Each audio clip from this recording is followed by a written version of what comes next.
ನಮಸ್ಕಾರ. ಆರೋಗ್ಯ ರಹಸ್ಯ ವಿಶೇಷ ಕಾರ್ಯಕ್ರಮಕ್ಕೆ ಸ್ವಾಗತ. ನಾನು ದಿವ್ಯಶ್ರೀ ದಾಸ್. ನಮ್ಮ ಇವತ್ತಿನ ಕಾರ್ಯಕ್ರಮದಲ್ಲಿ ನಾವು 100 ವರ್ಷ ಬದುಕಲೇಬೇಕು, ಇಲ್ಲವಾದಲ್ಲಿ ಕರ್ಮ ಸಿದ್ಧಾಂತವಾಗೋದಾದ್ರೂ ಹೇಗೆ ಅನ್ನುವಂತಹ ವಿಚಾರದ ಕುರಿತು ಮಾತನಾಡ್ತಾ ಹೋಗೋಣ. ಇನ್ನು ಕೆಲವರು 100 ವರ್ಷ ಬದುಕಲೇಬೇಕು ಅನ್ನುವಂತಹ ಆಸೆಯನ್ನು ಇಟ್ಕೊಂಡಿರ್ತಾರೆ. ಆದರೆ ಪ್ರತಿಯೊಬ್ಬರ ಜೀವಿತ ಅವಧಿಯೂ ಕೂಡ ಬೇರೆ ಬೇರೆಯಾಗಿರುತ್ತೆ, ಒಂದೇ ರೀತಿಯಾಗಿ ಇರೋದಿಲ್ಲ. ಇನ್ನು ಕೆಲವರು 100 ವರ್ಷಗಳ ಕಾಲ ಬದುಕಿದ್ರೆ, ಇನ್ನು ಕೆಲವರು ಅಕಾಲಿಕ ಮರಣಕ್ಕೆ ತುತ್ತಾಗ್ತಾರೆ. ಹಾಗೆ ಇದೆರಡರ ಒಳಗಡೆ ಈ ಒಂದು ಕರ್ಮ ಸಿದ್ಧಾಂತ ಅಡಗಿದ್ರೆ, ಈ ಕರ್ಮ ಸಿದ್ಧಾಂತ ಅಂದ್ರೆ ಏನು, ಇದು ಹೇಗೆ ಅನ್ನೋದರ ಕುರಿತಂತೆ ನಾವು ಮಾತನಾಡ್ತಾ ಹೋಗೋಣ.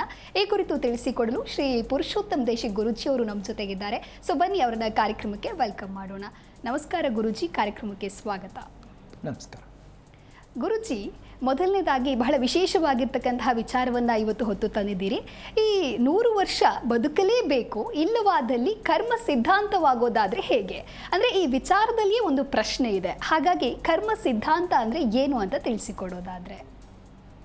ಹರಿ ಓಂ ಶ್ರೀ ಗುರುಭ್ಯೋ ನಮಃ.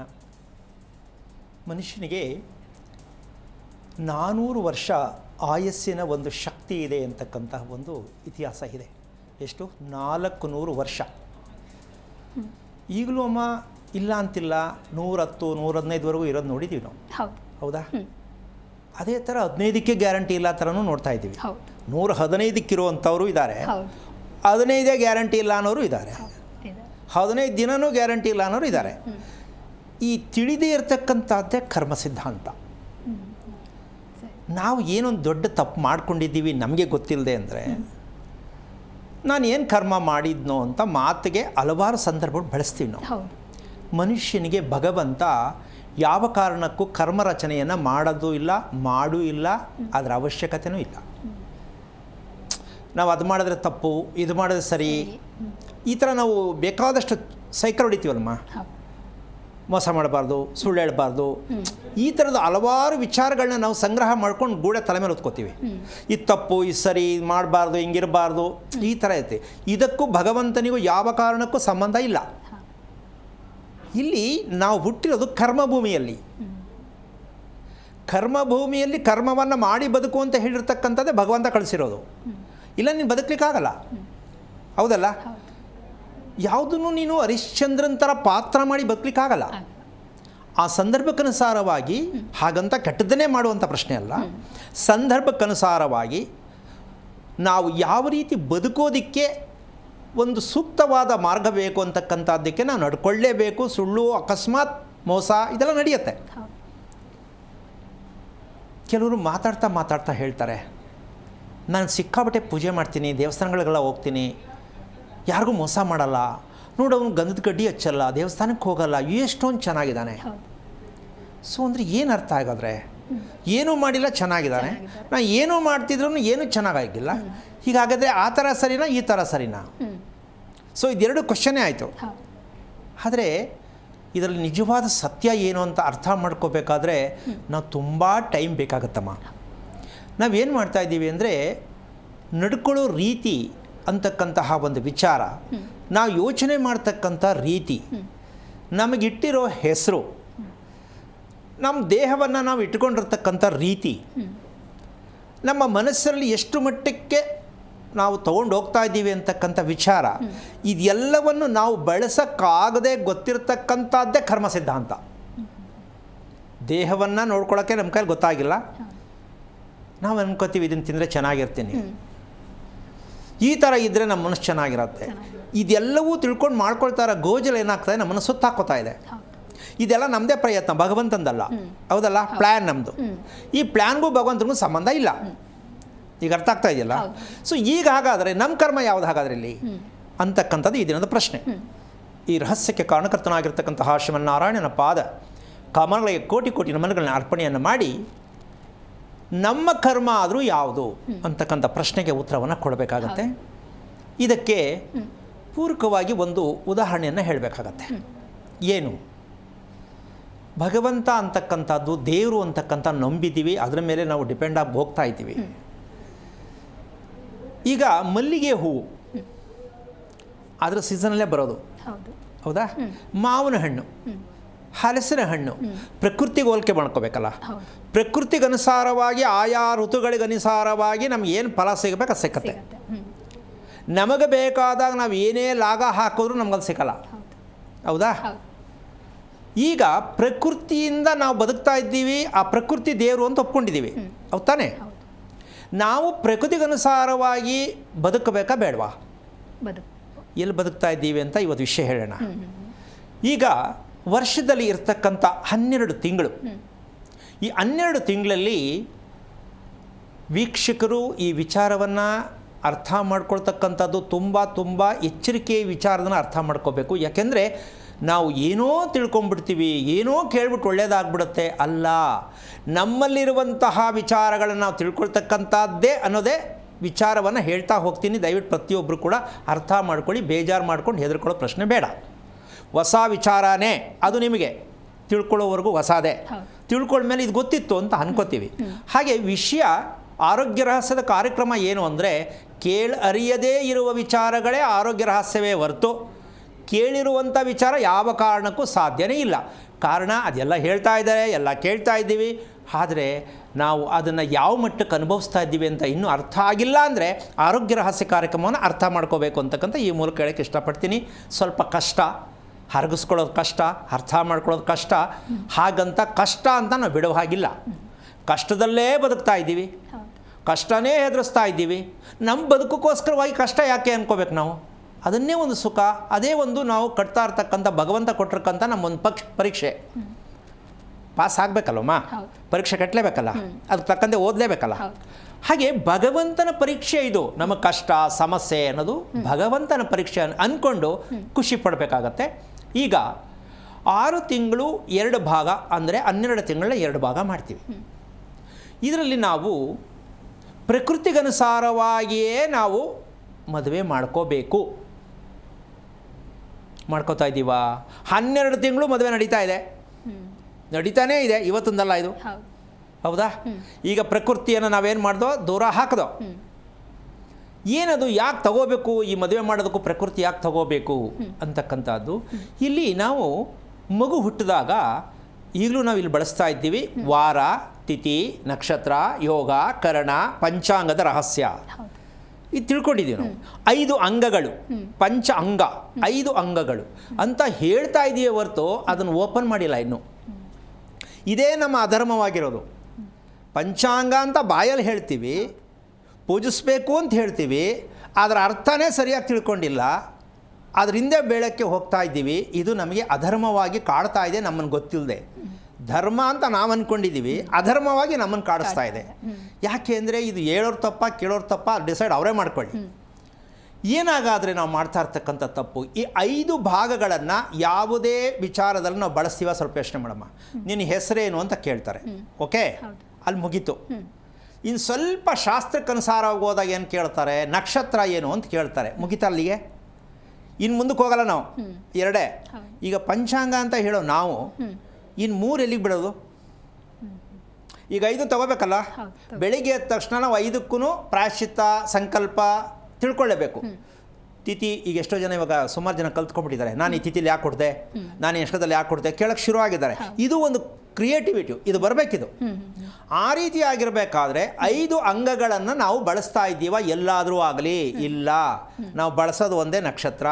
ಇನ್ನು 4 ಎಲ್ಲಿ ಹೋಯಿತು ಅಂದರೆ ಇದು ಅಧರ್ಮ ಆಯ್ತಲ್ಲ. ಆಮೇಲೆ ಒಂದು ನಕ್ಷತ್ರ ಚೆನ್ನಾಗಿದ್ರೆ ತಿಥಿ ಚೆನ್ನಾಗಿರಲ್ಲ, ತಿಥಿ ಚೆನ್ನಾಗಿದ್ರೆ ನಕ್ಷತ್ರ ಚೆನ್ನಾಗಿರಲ್ಲ, ನಕ್ಷತ್ರ ಚೆನ್ನಾಗಿದ್ರೆ ವಾರ ಚೆನ್ನಾಗಿರಲ್ಲ, ವಾರ ಚೆನ್ನಾಗಿದ್ರೆ ಸಮಯ ಚೆನ್ನಾಗಿರಲ್ಲ. ಇದಿಷ್ಟು ತಗೊಂಡು ಹುಟ್ಟಿರ್ತಕ್ಕಂಥವ್ರು ಪ್ರಪಂಚದಲ್ಲಿ ಯಾರೂ ಇಲ್ಲ. ದೇವಾನುದೇವತೆಗಳೇ ಹುಟ್ಟಿಲ್ಲ. ಅದಕ್ಕೆ ಉದಾಹರಣೆ ಶ್ರೀರಾಮನ್ ತಗೊಳ್ಳೋಣ, ಶ್ರೀಕೃಷ್ಣನ್ ತಗೊಳ್ಳೋಣ. ರೋಹಿಣಿ ನಕ್ಷತ್ರ ಇದು ತಪ್ಪು ಅಂತ ಹೇಳ್ತೀವಿ. ರೋಹಿಣಿ ಶ್ರೀಕೃಷ್ಣ ಹುಟ್ಟೇನೆಲ್ಲ ಮಾಡಿಲ್ಲ, ಹೌದಲ್ಲ? ತಪ್ಪು ಅಂತ ಹೇಳ್ತಿದ್ದೀವಿ ನಾವು, ತಪ್ಪಲ್ಲ, ಅದು ತಿಳ್ಕೊಳ್ಳದೆ ಇರೋದು ತಪ್ಪು.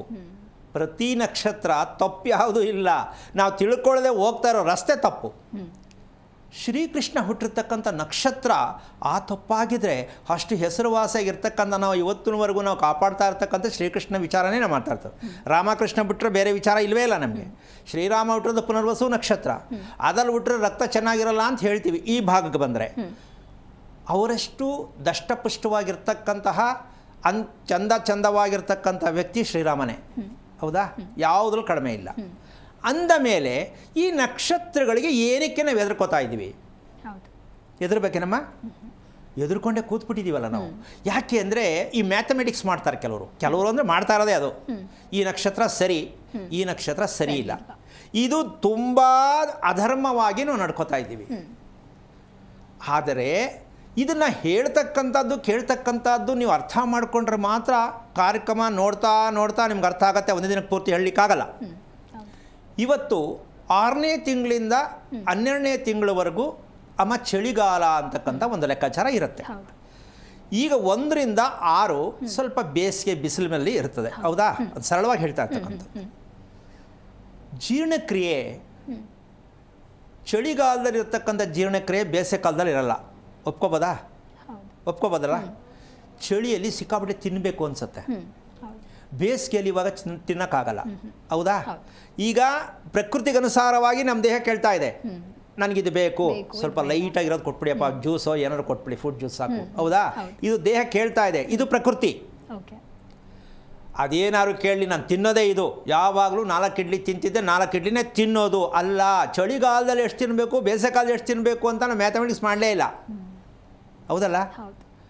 ಸೊ ಇದು ನಾವು ತಿಳ್ಕೊಳ್ಬೇಕಾದಂತಹ ವಿಚಾರ. ಹಾಗಿರಬೇಕಾದ್ರೆ 6ನೇ ತಿಂಗಳು ಒಳಗಡೆ ಈಗ ಮದುವೆ ಸೀಸನ್ ಅಂತ ನಾವು ಸಾಮಾನ್ಯವಾಗಿ ಹೇಳ್ಕೊಂಬರ್ತೀವಿ. ಒಳ್ಳೆ ಮದುವೆ ಮಾಡ್ಕೋಬೇಕಂದ್ರೆ ಮೇ ತಿಂಗಳೊಳಗಡೆ ಮಾಡಿಕೊಂಡ್ರೆ ಮದುವೆ ಸೀಸನ್ ಅಂತ ಹೆಸರಿಟ್ಟಿದ್ದೀವಿ. ಆಮೇಲೆ ಜೂನ್ ಆದಮೇಲೂ ಮದುವೆ ಮಾಡ್ತೀವಿ. ಯಾಕೆ ಜೂನಲ್ಲಿ ಮದುವೆ ಮಾಡಬಾರ್ದು, ಯಾಕೆ ಮೇ ಒಳಗಡೆ ಮದುವೆ ಮುಗಿಸ್ಕೋಬೇಕು ಅನ್ನೋದೇ ಪ್ರಕೃತಿ ದತ್ತವಾಗಿರ್ತಕ್ಕಂಥ ನಾವು ತಿಳ್ಕೊಳ್ಬೇಕಾಗಿರ್ತಕ್ಕಂಥ ವಿಚಾರ. ನಾವು ಇದನ್ನು ಬಿಟ್ಬಿಟ್ಟಿದ್ವಿ. ಶಾಸ್ತ್ರ ಕೇಳೋಕೋದಾಗ ತಗೋತೀವಿ, ಇದನ್ನು ಬಿಟ್ಟಿದ್ದೀವಿ ನಾವು. ಆಮೇಲೆ ಹೇಳೋರು ಕೂಡ ನಿಗದಿಯಾಗಿ ಹೇಳಬೇಕು ಅಂತ ನಾನು ಅನ್ಕೋತೀನಿ. ಏನಂದರೆ, ಬೇಡ, ಇದು ಶುಭವಲ್ಲದ ಒಂದು ಮಾಸಗಳು, ಮದುವೆಗಳ ಅವಶ್ಯಕತೆ ಇಲ್ಲ, ಹಿರಿಯರಿಗೋಸ್ಕರವಾಗಿ ಏನೇನು ಬೇಕು ಅದು ಮಾಡೋಣ. ಒಂದು 6 ತಿಂಗಳು ಹಿರಿಯರು ಮಾಡಿಟ್ಟಿದ್ದಾರೆ. ಇದು 6 ತಿಂಗಳು ಹಿರಿಯರಿಗೋಸ್ಕರ, 6 ತಿಂಗಳು ಭಗವಂತನಿಗೋಸ್ಕರ, ಅಂದರೆ ನಮಗೆ ದೈವತ್ವ ಬರೋದಕ್ಕೆ. ನಾವು ಎರಡನ್ನೂ ಭಾಗ ಮಾಡಿದ್ದೀವಿ, ಬರೆದಿದ್ದೀವಿ, ಓದ್ತಾ ಇದ್ದೀವಿ, ಹೇಳ್ತಾ ಇದ್ದೀವಿ, ಆದರೆ ಆಚರಣೆಗೆ ತರ್ತಾ ಇಲ್ಲ. ಇದು ಯಾಕೆ ನಮಗೆ ಭಾಗ ಬೇಕಾಗತ್ತೆ ಅಂದರೆ, ನಮ್ಮ ಹುಟ್ಟಿರ್ತಕ್ಕಂತಹ ಒಂದು ತಿಥಿ ಅಂತ ನಾವು ತಗೊಂಡಾಗ ಚತುರ್ದಶಿ ತಿಥಿ, ತ್ರಯೋದಶಿ ತಿಥಿ ಅಂತ ಇರುತ್ತೆ. ಇಲ್ಲಿ ಅಕಸ್ಮಾತಾಗಿ ಅಮಾವಾಸ್ಯೆ ಚತುರ್ದಶಿಯಲ್ಲಿ ಹುಟ್ಟಿದರೆ ಆಕ್ಸಿಡೆಂಟ್ ಆಗುತ್ತೆ ಅಂತ ಒಂದು ಜನರಲ್ಲಾಗಿ ಹೇಳ್ತಕ್ಕಂಥ ಒಂದು ವಿಷಯ. ಅಂದರೆ ಜೀವನವೇ ಆಕ್ಸಿಡೆಂಟ್ ಅಂತ. ವೆಹಿಕಲಲ್ಲಿ ಆಕ್ಸಿಡೆಂಟ್ ಆಗೋದು 2ನೇ ವಿಷಯ. ಮನೇಲಿದ್ದರೂ ಆಕ್ಸಿಡೆಂಟೇ, ಮಾನಸಿಕವಾಗಿ ಆಕ್ಸಿಡೆಂಟು, ದಾಂಪತ್ಯದಲ್ಲಿ ಆಕ್ಸಿಡೆಂಟು, ಇದೆಲ್ಲ ಇರುತ್ತೆ ಒಂದು ಜನರಲ್ಲಾಗಿ. ಯಾಕೆ ಬೇಕಿಲ್ಲಿ? ಯಾಕೆ ಬರಬೇಕಿತ್ತದು? ಆ ಸತ್ಯವನ್ನು ನಾವು ಅರ್ಥ ಮಾಡ್ಕೊಳ್ತಕ್ಕಂಥ ವಿಚಾರಕ್ಕೆ ಪ್ರಕೃತಿಯನ್ನು ಅಳವಡಿಸ್ಕೋಬೇಕು. ನಾವೇನು ಮಾಡಿದ್ದೀವಿ, ಪ್ರಕೃತಿಯನ್ನು ಬಿಟ್ಬಿಟ್ಟು ಹೇಳಿದ್ದನ್ನು ಇದು ಸರಿ ಅಂತ ಅವ್ರು ಹೇಳಿದ್ರು, ಇವ್ರು ಒಪ್ಕೊಂಡು ಮಾಡಿಕೊಂಡ್ರು. ಈಗ ಪ್ರಕೃತಿ ಬಿಟ್ಟಂಗೆ ಆಯ್ತಾ ಇಲ್ವಮ್ಮ? 6ನೇ ತಿಂಗಳಿಂದ 12ನೇ ತಿಂಗಳವರೆಗೂ ಮದುವೆಗಳು ಅಷ್ಟು ಸೂಕ್ತವಾದ ಮಾಡುವಂಥ ಕ್ರಿಯೆ ಅಲ್ಲ. ಅದು ಮಾಡ್ತಾ ಇದ್ದೀವಿ. ಅಂದಮೇಲೆ ಒಳ್ಳೇದು ಹೆಂಗೆ ಕೇಳ್ತೀರಾ ನೀವು? ಯಾಕೆ ಹಿಂಗೆ ಹುಡ್ತೆ ನಾನು, ಯಾಕೆ ಹಿಂಗೆ ಕೆಟ್ಟದಾಗ ಆಗ್ತಾ ಇದೆ, ನಾನು ಯಾಕೆ ಹಿಂಗೆ ಅನುಭವಿಸ್ತಾ ಇದ್ದೀನಿ ಅಂದರೆ ಯಾರು ತಪ್ಪು? ಹಾಗಿರಬೇಕಾದ್ರೆ ನಿಮ್ಮಲ್ಲಿ ಏನಾದ್ರು ಒಂದು ಮಾಹಿತಿ ಇರ್ಬೋದಾ? ಕರೆಕ್ಟಾಗಿ ಹುಟ್ಟಿದ್ದು ಸಾಯೋದು ಅಂತಕ್ಕಂಥದ್ದಾಗಲಿ, ಅಥವಾ ಮದುವೆ ಮಾಡ್ಕೊಳ್ತಕ್ಕಂಥಲ್ಲಿ ಮ್ಯಾಚಿಂಗ್ ಏನಾದ್ರು ಮಾಡೋಕ್ಕಾಗತ್ತಾ ಅಂತ ಒಂದು ಪ್ರಶ್ನೆ ಕೇಳೋದಾದರೆ ನಾನು ಕೇಳ್ಬೋದಲ್ವಾ? ಗುರುಗಳೇ, ನೀವೊಂದು ಯಾವುದಾದ್ರು ಮಾಹಿತಿ ಕೊಟ್ಬಿಡಿ, ನಾವು ಮಾಡ್ಕೋತೀವಿ ಅಂತ ಆಳೋದಾದರೆ ಅದು ಹೇಳ್ಬಿಡೋಣ.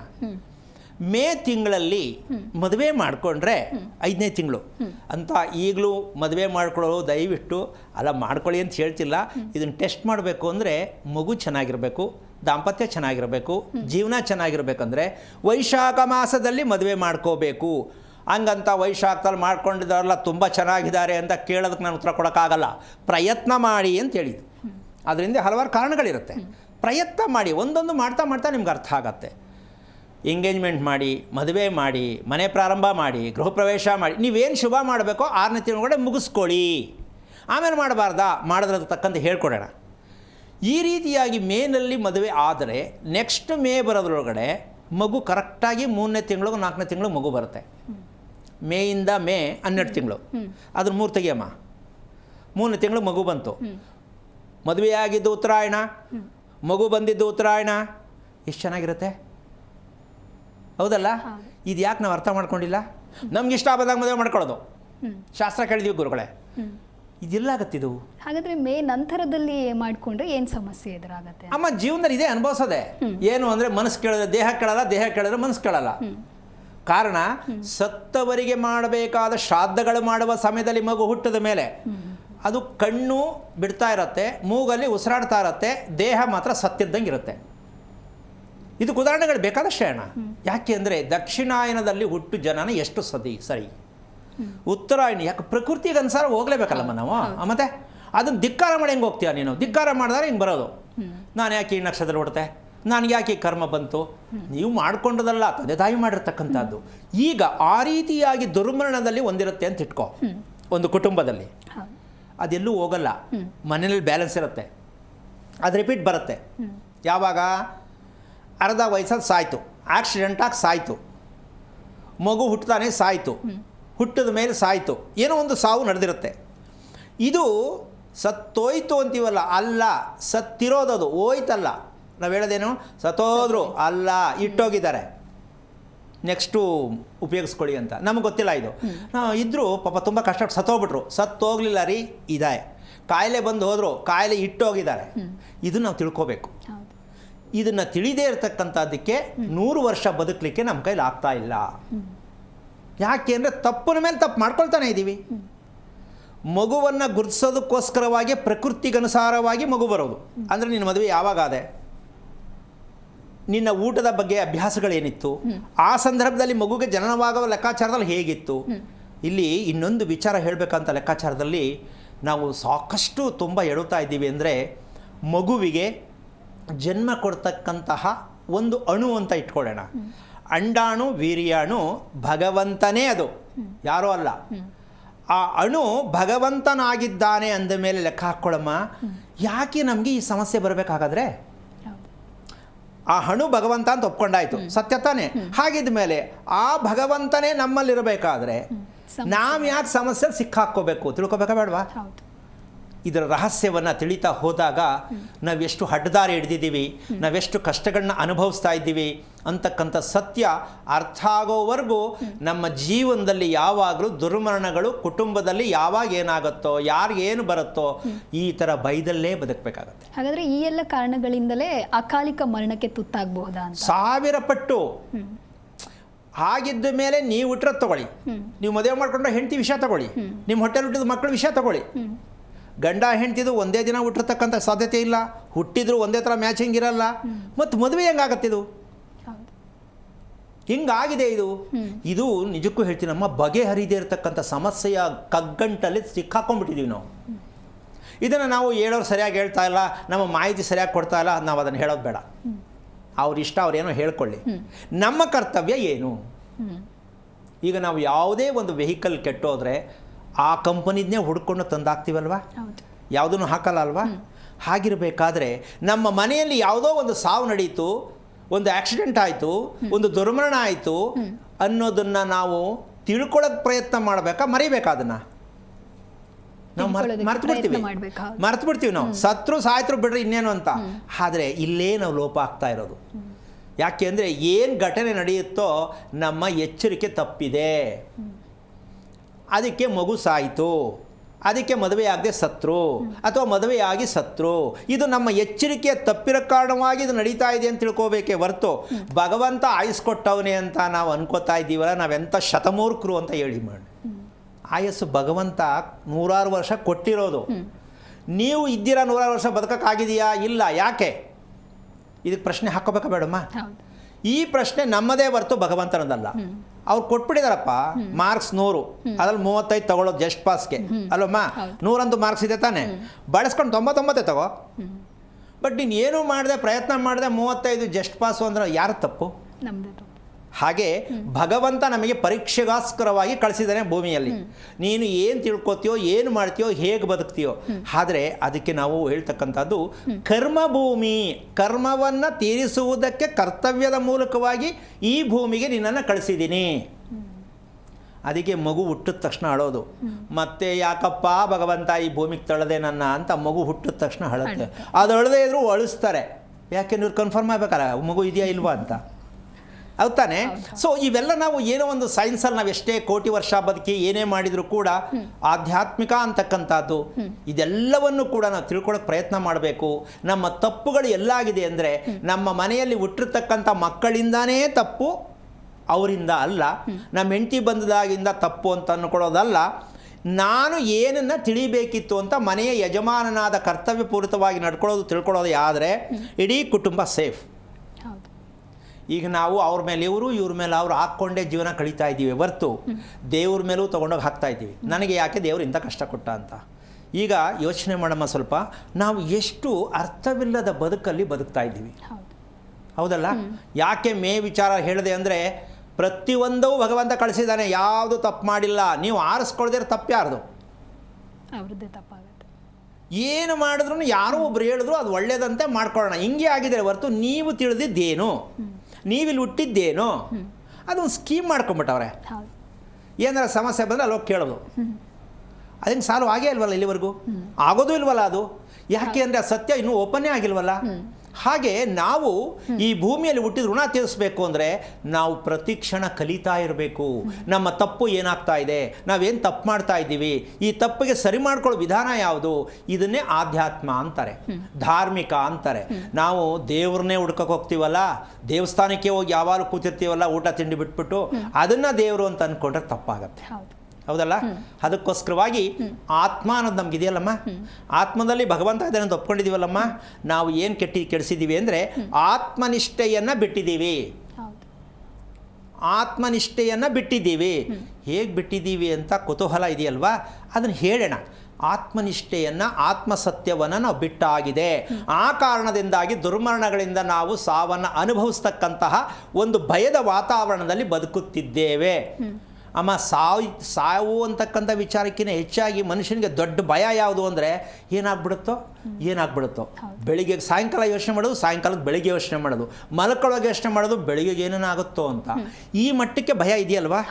ಈಗ ಈ ಭಯದಿಂದ ಹೊರಕ್ಕೆ ಬರಬೇಕಾ ಬೇಡವಾ? ಹಾಗಿರಬೇಕಾದ್ರೆ ವಿಚಾರವನ್ನು ಅರ್ಥ ಮಾಡಿಕೊಂಡು ಕೇಳೋದಕ್ಕೆ ಪ್ರಯತ್ನ ಮಾಡ್ತೀನಿ ಅಂದರೆ ನಾನು ಹೇಳಿಕೊಡೋಣ, ಕಾರ್ಯಕ್ರಮದ ತಿಳಿಸೋದಕ್ಕೋಸ್ಕರನೇ ಇರೋದು. ನೀವು ತಿಳ್ಕೊಳ್ಳೋಕೆ ಪ್ರಯತ್ನ ಮಾಡಬೇಕು. ಹೌದು ಗುರುಜಿ, ಇನ್ನು ಈ ವಿಷಯದ ಬಗ್ಗೆ ತಿಳಿಸಿಕೊಡೋದಾದರೆ, ಇನ್ನು ಕೆಲವರು ಸಾವನ್ನಪ್ಪಿದಾಗ ಎಂತಹ ಸಾವಿದು ಶ್ರೇಷ್ಠ ಸಾವು ಅಂತ ಹೇಳ್ತಾರೆ. ಆದರೆ ಇನ್ನು ಕೆಲವರು ಬಹಳ ಚಿತ್ರಹಿಂಸೆಯಿಂದ ಕೊನೆ ಕ್ಷಣ ಸಾಯುವಾಗಲೂ ಕೂಡ ಒಂದು ರೀತಿ ನರಳಿ ಸಾಯ್ತಾರೆ. ಇದು ಯಾವ ಆಧಾರದ ಮೇಲೆ ಹೇಳ್ತಾರೆ ಗುರುಜಿ? ಶ್ರೇಷ್ಠ ಸಾವು ಅಂತಕ್ಕಂತಹ ವಿಚಾರಕ್ಕೆ ಈ ಕಲಿಯುಗದಲ್ಲಿ ಇಲ್ಲಮ್ಮ, ಎಲ್ಲೂ ಯಾರಿಂದನೂ ಸಾಧ್ಯ ಇಲ್ಲ. ಈ ಕಲಿಯುಗದಲ್ಲಿ ಇಲ್ಲವೇ ಇಲ್ಲ. ಕಾರಣ ಏನಂದರೆ ನಮಗಿರ್ತಕ್ಕಂಥ 4 ಯುಗ. ಈ 4ರಲ್ಲಿ ಕೃತಾಯುಗದಲ್ಲಿ ಮನುಷ್ಯ ರೋಗ ರುಜಿನಗಳು ಇಲ್ಲದೆ ಬದುಕಿದಂತಹ ಕೃತಾಯುಗ. ರೋಗ ರುಜಿನನೂ ಗೊತ್ತಿಲ್ಲ, ದೈವತ್ವಕ್ಕೆ ಸಮಾನವಾಗಿರ್ತಕ್ಕಂಥ ಒಂದು ಜೀವನವನ್ನು ನಡೆಸಿದಂಥ ಯುಗ ಕೃತಾಯುಗ. ತ್ರೇತಾಯುಗಕ್ಕೆ ಬಂದ್ರಿ ಅಂದರೆ ಶ್ರೀರಾಮನ ಕಾಲಕ್ಕೆ ಬಂದೋ, ಶುರುವಾಯ್ತು ಅಲ್ಲಿಂದ ಪ್ರಾಬ್ಲಮ್.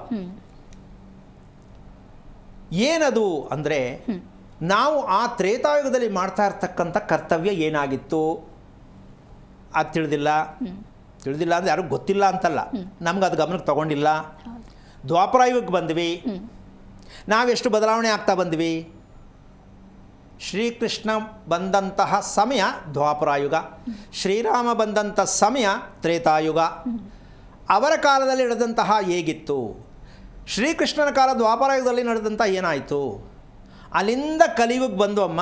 ಇದಕ್ಕೆ ಧರ್ಮವಲ್ಲದ ಯುಗ ಯಾವುದು ಅಂದರೆ ಕಲಿಯುಗ. ಧರ್ಮ ಇಲ್ಲ, ಒಂಟಿ ಕಾಲಲ್ಲಿ ನಿಂತಿದ್ದೀವಿ. ಭಗವಂತ ನಮಗೆ 2 ಕಾಲು ಕೊಟ್ಟಿದ್ದಾರೆ, ಆದರೆ ನಾವು ಒಂದೇ ಕಾಲಲ್ಲಿ ನಿಂತಿದ್ದೀವಿ. ಯಾಕೆ ಹೇಳೋಂಗಂತ ಹೇಳೋದು? ನೆಮ್ಮದಿಯಾಗಿ ನಿಂತ್ಕೊಳ್ಳೋಕೆ ಆಗಲ್ವಲ್ಲಮ್ಮ, ಶಕ್ತಿ ಇಲ್ಲ, ಭಯ. ಈ ಕಲಿಯುಗದಲ್ಲಿ ಒಂದೇ ಕಾಲಲ್ಲಿ ಇರ್ತಕ್ಕಂಥದ್ದು ಧರ್ಮ. ಅಂದ ಮೇಲೆ ಧರ್ಮವಿಲ್ಲದ ಧರ್ಮವನ್ನು ನಾವು ಯಾವ ರೀತಿ ಪಡ್ಕೋಬೇಕು ಅಂತಕ್ಕಂಥದ್ದು ಇವತ್ತು ಹೇಳ್ತಾ ಇರತಕ್ಕಂಥ ವಿಚಾರ.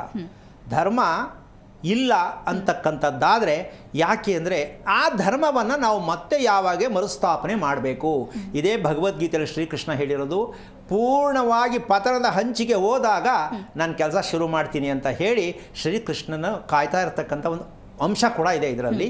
ಯಾಕೆ ಅಂದರೆ ನಮ್ಮಲ್ಲಿ ಭಗವಂತ ಅಂತಕ್ಕಂಥದ್ದು, ನಮ್ಮ ಆತ್ಮದಲ್ಲಿ ಇರ್ತಕ್ಕಂಥ ಆ ಭಗವಂತನ ಕೈಯಲ್ಲಿ ನಾವು ಕೆಲಸ ಮಾಡಿಸ್ಬೇಕಾ ಬೇಡವಾ? ಮಾಡಿಸ್ತಾ ಇದ್ದೀವಾ? ಏನು ಮಾಡಿಸ್ತಾ ಇಲ್ಲ ಅಂತ ಹೇಳಬೇಕಾಗತ್ತೆ. ಅಂದರೆ ಅದಕ್ಕೆ ಮೂಲ ಅರ್ಥ ಏನು ಗೊತ್ತಾ? ನಾಮ ಮತ್ತು ರೂಪ. ನಾಮ ಅಂದರೆ ಅರ್ಥ ಗೊತ್ತಾ? ಹೆಸರು. ನಾಮ ಅಂದರೆ ಹೆಸರು. ಆ ಹೆಸರಿಗೂ ರೂಪಕ್ಕೂ, ವ್ಯಕ್ತಿಗೆ ಇಡುವಂಥ ಹೆಸರು, ಮಗುವಿಗೆ ಇಡುವಂಥ ಹೆಸರಿಗೂ ನಾವು ಯಾರನ್ನೋ ನ್ಯೂಮರಾಲಜಿ ಕೇಳ್ತೀವಿ, ಅವ್ರವ್ರ ವೈಯಕ್ತಿಕ ಅದು. ಯಾವುದೋ ಸಿನಿಮಾ ಸ್ಟಾರ್ ಹೆಸರು ತಗೋತೀವಿ, ಅಥವಾ ಯಾವುದೋ ಭಗವದ್ಗೀತೆ ತಗೋತೀವಿ. ನಮಗೇನೋ ಒಂದು ಅನುಕೂಲಕ್ಕೆ ತಕ್ಕಂತೆ ಮಗು ಹೆಸರನ್ನ ಇಟ್ಟಿದ್ದೀವಿ. ಆಧಾರವಿಲ್ಲದ ಹೆಸರದು. ಶಾಸ್ತ್ರ ಕೇಳಿದ್ರೂ ಆಧಾರ ಇಲ್ಲ, ನೀವೇ ಆರಿಸ್ಕೊಂಡಿದ್ರೂ ಆಧಾರ ಇಲ್ಲ. ಅದೇನು ಅಂತ ವಿಚಾರ ಹೇಳೋಣ. ಮತ್ತೆ ಹೇಗೆ ಹೆಸರು ಇಡಬೇಕು ಹೇಳ್ತಾ ಇದ್ದೀನಿ, ಅದನ್ನೇ ಹೇಳ್ತೀನಿ. ಅಮ್ಮ, ಹೆಸರಿಡೋದು ಗೊತ್ತೇ ಆಗಿಲ್ಲ ನಮ್ಮಲ್ಲಿ. ಇದನ್ನು ಹೇಳಬೇಕಾದ್ರೆ ಅಷ್ಟು ಸುಲಭದ ಮಾತಲ್ಲ. ನಾನು ಹೇಳ್ಬೇಕಾದ್ರೆ ಇಲ್ಲಿ ಕೂತ್ಕೊಂಡು ಸುಮ್ಮನೆ ಏನೋ ಕತೆ ಹೇಳೋಕ್ಕಾಗಲ್ಲ. ಹೆಸರನ್ನು ಇಡಬೇಕಾದ್ರೆ ಹೆಸರಿನ ಅರ್ಥ ಗೊತ್ತಿದೆಯಾ ನಮಗೆ? ತಿಳ್ಕೊಬೇಕಾ ಬೇಡ? ಅಲ್ವಾ? ಮಗು ಹುಟ್ಟಿದ ತಕ್ಷಣ ಎದ್ದು ನಿಂತ್ಕೊಳುತ್ತಾ? ಹೌದಲ್ಲಮ್ಮ? ಎದ್ದು ನಿಂತ್ಕೊಳ್ಳಲ್ಲ, ಕಾಯ್ಲೇಬೇಕು ನಾವು. ಹೌದಾ? ಹಾಗೆ ಮಗು ಎದ್ದು ನಿಂತು ನಡೆಯುತ್ತಲ್ಲ, ಆಗ ಮಗುವಿನ ಹೆಸರನ್ನು ಪ್ರಾರಂಭ ಮಾಡ್ಕೋಬೇಕು, ಯಾವ ಹೆಸರು ಕೊಡಬಹುದು ಅಂತ. ಯಾಕೆಂದರೆ ಆ ಮಗು ನಡಿಗೆ ಹೇಗೆ ನಡೆಯುತ್ತೆ, ಆ ಮಗು ಆಹಾರವನ್ನು ಹೇಗೆ ತಗೊಳುತ್ತೆ, ಹೇಗೆ ಕರಗಿಸ್ಕೊಳ್ಳುತ್ತೆ, ಹೇಗೆ ನಿದ್ದೆ ಮಾಡುತ್ತೆ, ತಿಳ್ಕೊಬೇಕಾ ಬೇಡವಾ? ತಿಳ್ಕೊಬೇಕು. ನಾವು ತಿಳ್ಕೊಳ್ಳದೆ ಯಾವುದೋ ಹೆಸರನ್ನ ಇಟ್ಬಿಟ್ರೆ, ರಾಮ ಅಂತ ಇಟ್ಬಿಟ್ರೆ ರಾವಣನ ಥರ ಇದ್ದರೆ ಅದು ಹೆಂಗಾಗುತ್ತದು? ತಪ್ಪು ಅರ್ಥ ಆಯ್ತಲ್ಲ? ಈಗ ಹಾಗಿದ್ಮೇಲೆ ನಾವು ಹೆಸರನ್ನು ಯಾವುದಕ್ಕೆ ಕೊಡಬೇಕಿತ್ತು, ಯಾವುದನ್ನು ಗುರುತಿಸ್ಬೇಕಿತ್ತು ಅನ್ನೋ ಸತ್ಯ ಅರ್ಥ ಆಗಲೇಬೇಕು, ನಾವು ಹೇಳಲೇಬೇಕು. ಹೌದಲ್ವಾ? ಈ ಆತ್ಮ ಅಂತಕ್ಕಂಥದ್ದು ಭಗವಂತ ಒಳಗಡೆ ಕೂತ್ಕೊಂಡು ತನ್ನ ಕೆಲಸವನ್ನು ಶುರು ಮಾಡಲಿಕ್ಕೆ ಆ ರೂಪದಲ್ಲಿ ಬಂದು ಆತ್ಮದಲ್ಲಿ ನೆಲೆಸಿರ್ತಾರಂತೆ. ಆ ಅಣು ಅಂತಕ್ಕಂಥ ಭಗವಂತನ ಕೆಲಸ ಮಾಡಲಿಕ್ಕೆ ರೆಡಿಯಾಗಿ ನಮ್ಮ ಆತ್ಮದಲ್ಲಿ ಅವರು ಕಾಯ್ತಾ ಇರ್ತಾರಂತೆ. ನನಗೆ ಅವಕಾಶ ಕೊಡು, ನೀನೇನು ಬೇಕೆಲ್ಲವನ್ನು ನಾನು ಮಾಡ್ತೇನೆ ಅಂತ. ಇಲ್ಲಿ ಕರ್ಮ ಅಂತ ಎಲ್ಲಿ ಬರುತ್ತೆ ಅಂದರೆ, ಆ ಬರ್ತಕ್ಕಂತಹ ಆ ದೇಹ ಮಗು ಪ್ರವೇಶ ಮಾಡುತ್ತಲ್ಲ, ಆ ಪ್ರವೇಶ ಮಾಡ್ತಕ್ಕಂಥ ದಂಪತಿಗಳ ದೇಹವು ಕೂಡ ಕರ್ಮಕ್ಕನುಸಾರವಾಗಿದ್ದಂತಹ ಆ ದೇಹವನ್ನೇ ಅನುಸರಿಸಿ ಪ್ರವೇಶ ಮಾಡುತ್ತದು. ಗುರುಜಿ, ನಮ್ಮ ಕಾರ್ಯಕ್ರಮದಲ್ಲಿ ಮತ್ತಷ್ಟು ನಾವು ಮಾತನಾಡ್ತಾ ಹೋಗೋಣ. ಅದಕ್ಕೂ ಮುನ್ನ ಕಾಲರ್ ರೆಡಿ ಇದ್ದಾರೆ. ದಾವಣಗೆರೆಯಿಂದ ದೀಪಾ ಅಂತ ಹೇಳಿ ಕರೆ ಮಾಡಿದ್ದಾರೆ. ನಮಸ್ತೆ ದೀಪಾ. ನಮಸ್ತೆ ಮ್ಯಾಮ್. ಗುರುಜಿ ಇದ್ದಾರೆ, ಮಾತನಾಡಿ. Hello hello. ನಮಸ್ತೆ ಗುರುಜಿ, ನನ್ನ ಹೆಸರು ದೀಪಾ, ದಾವಣಗೆರೆಯಿಂದ. ಅಕ್ಕ ಹೇಳಮ್ಮ, ಏನಾಗಬೇಕಿತ್ತು ಹೇಳಪ್ಪ. ಬ್ಲಾಕ್ ಇದೆ ಅಂತ ಹೇಳ್ತಿದ್ದಾರೆ ಅಮ್ಮ.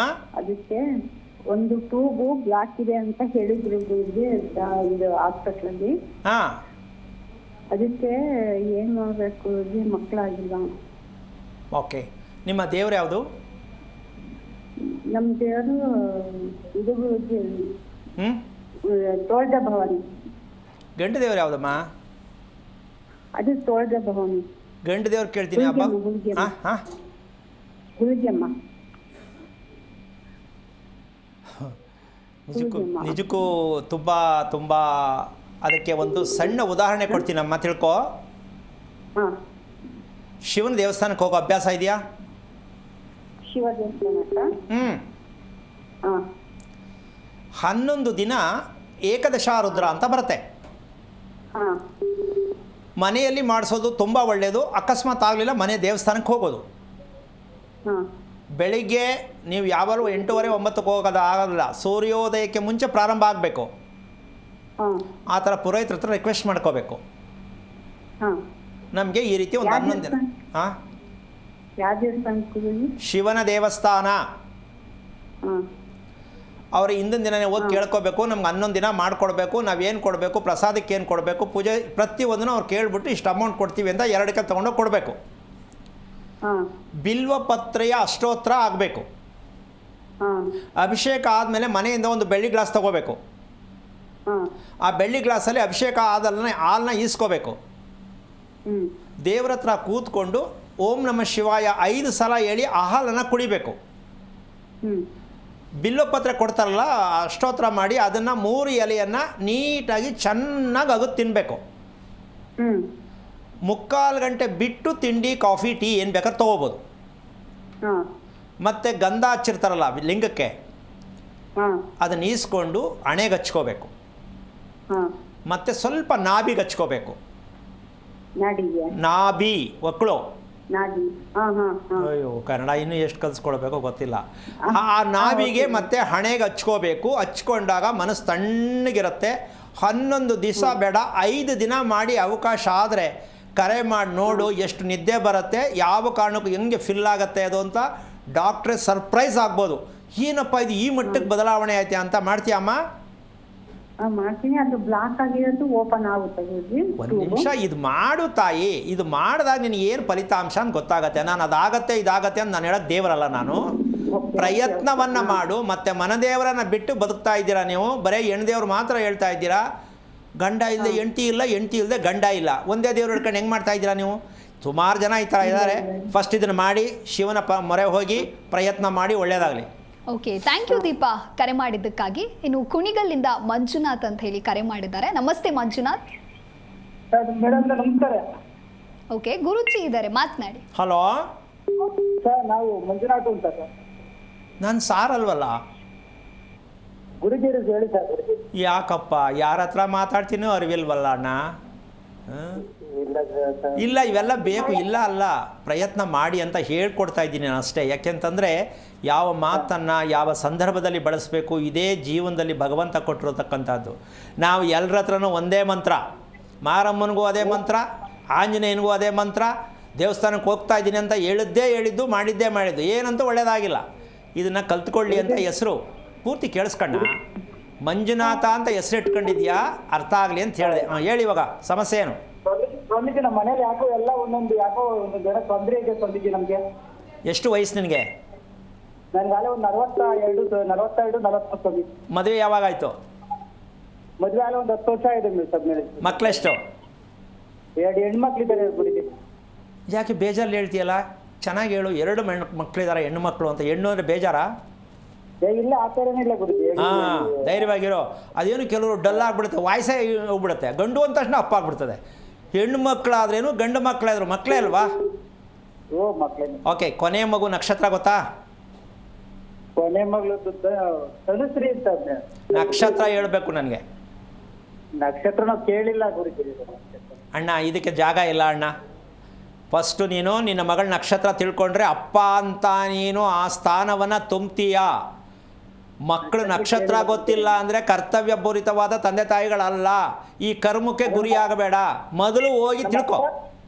ನಮ್ಮ ಅಪ್ಪರೊಬ್ರು ತೀರೋಗ್ಬಿಟ್ಟಿದ್ರು ಗುರುಜಿ. ಒಂದು 3 ತಿಂಗಳಲ್ಲಿ ಆಕ್ಸಿಡೆಂಟ್ ಆಗ್ಬಿಟ್ಟು. ಒಂದು ನಿಮಿಷ ನಾನು ಹೇಳೋದು ಫಸ್ಟ್ ಮಾಡು. ಮಗು ನೀವು ಬಂದು ಬೆಳೆದಿದ್ದು ಮಾತ್ರ ವಿಚಾರ ಬಿಟ್ಟುಬಿಡು. ಇನ್ನು ಮುಂದೆ ಮಕ್ಕಳನ್ನಾರು ಚೆನ್ನಾಗಿ ಬೆಳೆಸು. ಫಸ್ಟು ನಿಮ್ಮ ಮಕ್ಕಳು ನಕ್ಷತ್ರ ತಿಳ್ಕೊಂಡು ಇನ್ನೊಮ್ಮೆ ಕರೆ ಮಾಡಿ. ಒಳ್ಳೆಯದಾಗಲಿ. ಓಕೆ, ಥ್ಯಾಂಕ್ ಯು ಮಂಜುನಾಥ್ ಕರೆ ಮಾಡಿದ್ದಕ್ಕಾಗಿ. ಇದೀಗ ಬೆಳಗಾವಿಯಿಂದ ಮಹಂತೇಶ್ ಅಂತ ಹೇಳಿ ಕರೆ ಮಾಡಿದ್ದಾರೆ. ನಮಸ್ತೆ ಮಹಂತೇಶ್. ನಮಸ್ತೆ, ಗುರೂಜಿ ಇದ್ದಾರೆ, ಮಾತನಾಡಿ. ಹಲೋ ನಮಸ್ಕಾರ ಗುರುಜಿ. ಮಹಂತೇಶ್. ನಮಸ್ಕಾರ ಗುರುಜಿ. ನಮಸ್ಕಾರ, ಹೇಗಿದ್ದೀರಾ? ಆರಾಮ ಗುರುಜಿ. ಏನು ಮಾಡ್ತಾ ಇರೋದು? ನಾವು ಸೇಲ್ಸ್ ಮಾಡ್ತಾ ಇರೋದು ಸರ್. ಏನು ಬಿಸ್ನೆಸ್ಸಾ? ಬಿಸ್ನೆಸ್. ಏನಾಗಬೇಕಿತ್ತು? ಅಂದ್ರೆ ಮಗನ ಬಗ್ಗೆ ಒಂದು ಸ್ವಲ್ಪ ಕೇಳಬೇಕಿತ್ತು. ಮಗನ? ಮಗ. ಹಾಂ, ಏನು ನಕ್ಷತ್ರ? ವಯಸ್ಸೆಷ್ಟು? ವಯಸ್ಸು ತುಲಾ ರಾಶಿ, ಸ್ವಾತಿ ನಕ್ಷತ್ರ ಇದೆ. ವಯಸ್ಸೆಷ್ಟು ಅಂದೆ? ವಯಸ್ಸು 26. ಏನು ಮಾಡ್ತಿದ್ದಾನೆ? ಅವನು BE ಮಾಡಿದಂದ್ರೆ ಅವ್ನು ಜಾಬ್ ಹೋಗಿದ್ರೆ ಮಾತ್ರ ರಿಟರ್ನ್ ನಾವು ಮಾತ್ರ ಹೊಳ್ಳಿ ಬಂದಂತೆ ಜಾಬ್ ಬಿಟ್ರೆ. ನಾವು BE ಎಜುಕೇಶನ್ ಆಗಿದ್ರೆ ಅವನು. ಈಗ ಏನಾಗಬೇಕು ಅವನ ಬಗ್ಗೆ? ಅದೇ ಅವ್ನು ಜಾಬ್ ಬಗ್ಗೆ ನಾವು ಸ್ವಲ್ಪ ಕೇಳಬೇಕಿತ್ತು ಅಷ್ಟೇ. ಜಾಬ್ ನೀವೇನು ಓದಿದ್ದೀರಾ? ನಾ BA ಓದಿದ್ರಿ. ಓಕೆ. ನಿಮ್ಮ ತಂದೆಯಲ್ಲಿ? ತಂದೆ ಅವ್ನು ತಿಳ್ಕೊಂಡಾರೆ. ಎಷ್ಟು ವರ್ಷ ಆಯಿತು? ಅವ್ನು ತಿಳ್ಕೊಂಡು 4 ವರ್ಷ ಆಯ್ತು. 2. ಅಮ್ಮ? ಅಮ್ಮ ಇದ್ದಾರೆ. ಓಕೆ. ಈಗ ಮಕ್ಕಳೆಷ್ಟು ನೀವು? ನಿಮ್ಮ ತಂದೆಗೆ ಗಂಡು ಮಕ್ಕಳು ನೀವೆಷ್ಟು? 4 ಜನ ಗಂಡು ಮಕ್ಕಳು 3 ಜನ ಹೆಣ್ಮಕ್ಳು. ಅದ್ರಾಗ ಒಬ್ಬರು ಹೆಣ್ಣು ಮಕ್ಕಳು ತಿಳ್ಕೊಂಡಾರೆ. ನಿಮ್ಗೆ ತೀರ್ಕೊಂಡವ್ರು ತಮ್ಮನ ಅಣ್ಣನ? ನಾವು ಅದ್ರ ಅಪ್ಪಾರ ತಿಳ್ಕೊಂಡಾರೆ. ಓಕೆ. ಈಗ ಒಂದು ನಿಮಿಷ, ನೀವು ಮನೆಯಲ್ಲಿ ಫೋಟೋ ಯಾವ್ದು ಇಟ್ಟಿದ್ದೀರಾ?